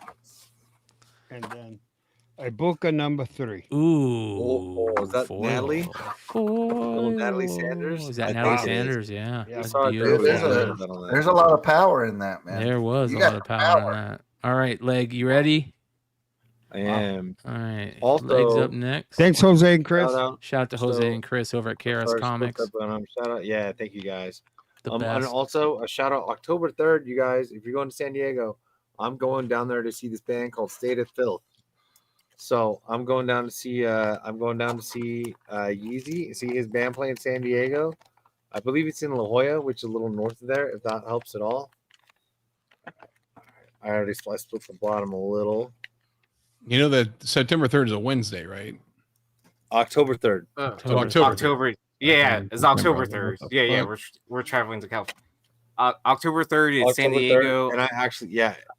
and then October 3rd. October 4th is Bloomington, California. IE, baby. That's actually closer to me, but I'm going to another concert that day. Okay. Ooh, Will Jack. Will That's a Jack banger, foil, dude. baby. Wow. Limited to 400, ultra rare. Wow. I wish I could have had this when Will Jack was I sitting in front of me, know. dude. So that's a mega Oh hit. my I got 2 gosh. books left, and I just hit this. Oh, Wow. There we go. I know, dude. There's only 500 of these. There's only Wow. 500 of these. They're all mostly limited. I pulled it up on my right so we can see. Oh, And banger. Oh, dude, wait. It's Lozano. Alexander Lozano. Okay. So there's a foil. This is not a foil, but it's Lozano. It's gorgeous. The foil is limited to 200. That's why I was saying. I was like, damn, I have another part. So hey, hell yeah, dude. Shout out to Jose. Can shout you out to Chris, explain? shout You out got to the Paris. website up next to you. Like, explain what's going on with these, man. So let me do my. I'm gonna do my best here. Here's the. I'm gonna post it in here. I'm using an eBay link who used their deal. So Brian, if you can bring like that might help a little. I'm looking at theirs. So it shows like the common. So 750. So this is considered a common. I don't know if I'm still. So they're doing blind bags, All-Star Comics so number there's All-Star 58. 58 blind bags. Yeah. So Yeah, her it's first basically appearance. Power Girl. All-Star Comics 58. It's the first appearance of Power Girl. So they have different ones. So there we go. Yeah. So that's the picture I've been going by. So Limited to that's how I know 500, the little bag. 750, 400, 200, and limited to a 100 Ultra Chase foil. Ultra Chase. You got. So there we go. Yeah. I hit a good one. So And I think Hood hit an he hit a ultra foil there. rare foil. Yee's foil is also to 400. That All right, let's take a look at Yee's real quick here. Hold on here. All right. Yee. Ooh, is that a foil or the regular? I think that's regular. Regular. That's the regular. Limited to Okay. 750. 750. So I think you're getting almost one from each stash here. Seems like. Ooh, Will Jack. That's limited to 500. Will Jack. Another. Limited to 500. All right, and the last book. Comes a hit. That's the foil limited to 200 limited to Chase foil. Limited to 200. Yeah. He got the big Yeah. hit. Yeah, limited That's the to biggest 200. hit. foil, dude. Dang, look at that. Wow. Who do they love the most? Oh, there you go. And also, yeah. And the thing was, I do believe these were supposed to be ready for San Diego, and it didn't happen. Yep. So Yep. here we are. Yeah, they sold these out. How Yeah. crazy are these? But first off, how crazy was their booth without this? Oh yeah. From Natalie to Will Jack to Q, Galactus. EOM, Galactus joining the booth. I mean, Will Jack and Natalie Sanders, EOM, Jim Lee. Tony Trophy. Oh yeah, Jim Lee. I'm like, how much are you selling those Jim Lee autographs for? Like, oh, we're not selling those. And then You're not some. You realize I know you guys have been very nice to us, but you realize I bought a bunch of books from you, and I'll buy more, especially ones that have, I don't know, Jim Lee's signature. Yeah. You don't exist anymore right now. Like, that's okay. And then But it's I'll all be good. Hey, thank you guys. These are stunning. Big Will Jack fan. Chris, Jose, we love you, man. Yeah, Awesome, thank you dude. very much. best. These are beautiful. Thank you, Yeah. guys. What a Thank you, great Comic bag. Fans. They're all perfect. And it's a great great. selection for the bags as well. I'll be on Whatnot tomorrow night. After I think what time? Oh, I'll be probably starting around like 8 or 9 Pacific time. So come hang out with me on Whatnot tomorrow night. I'll be dropping the link in the community chat, and then of course we'll be dual streaming. So that'll be tomorrow night, and then we'll be doing House of Stein Hot 10 on Friday, Modern Comic Mayhem on Saturday. I'm going to be jumping on with Chonko on a show before the Modern Comic Mayhem on Saturday. So I'll be dropping that link so you guys can come hang out with us live. I'll go be shooting the shit with Chonko's Comics and Big Nasty for a little bit, which would be a lot of fun. And then we'll be back here with Modern Comic Mayhem, of course. And then on Sunday night, I'll be on eBay Live. Monday night, eBay Live. We'll see you there. Much love, you guys. We love you guys. Go pre-order your blind bags. We'll see you next time. Adios. Mama.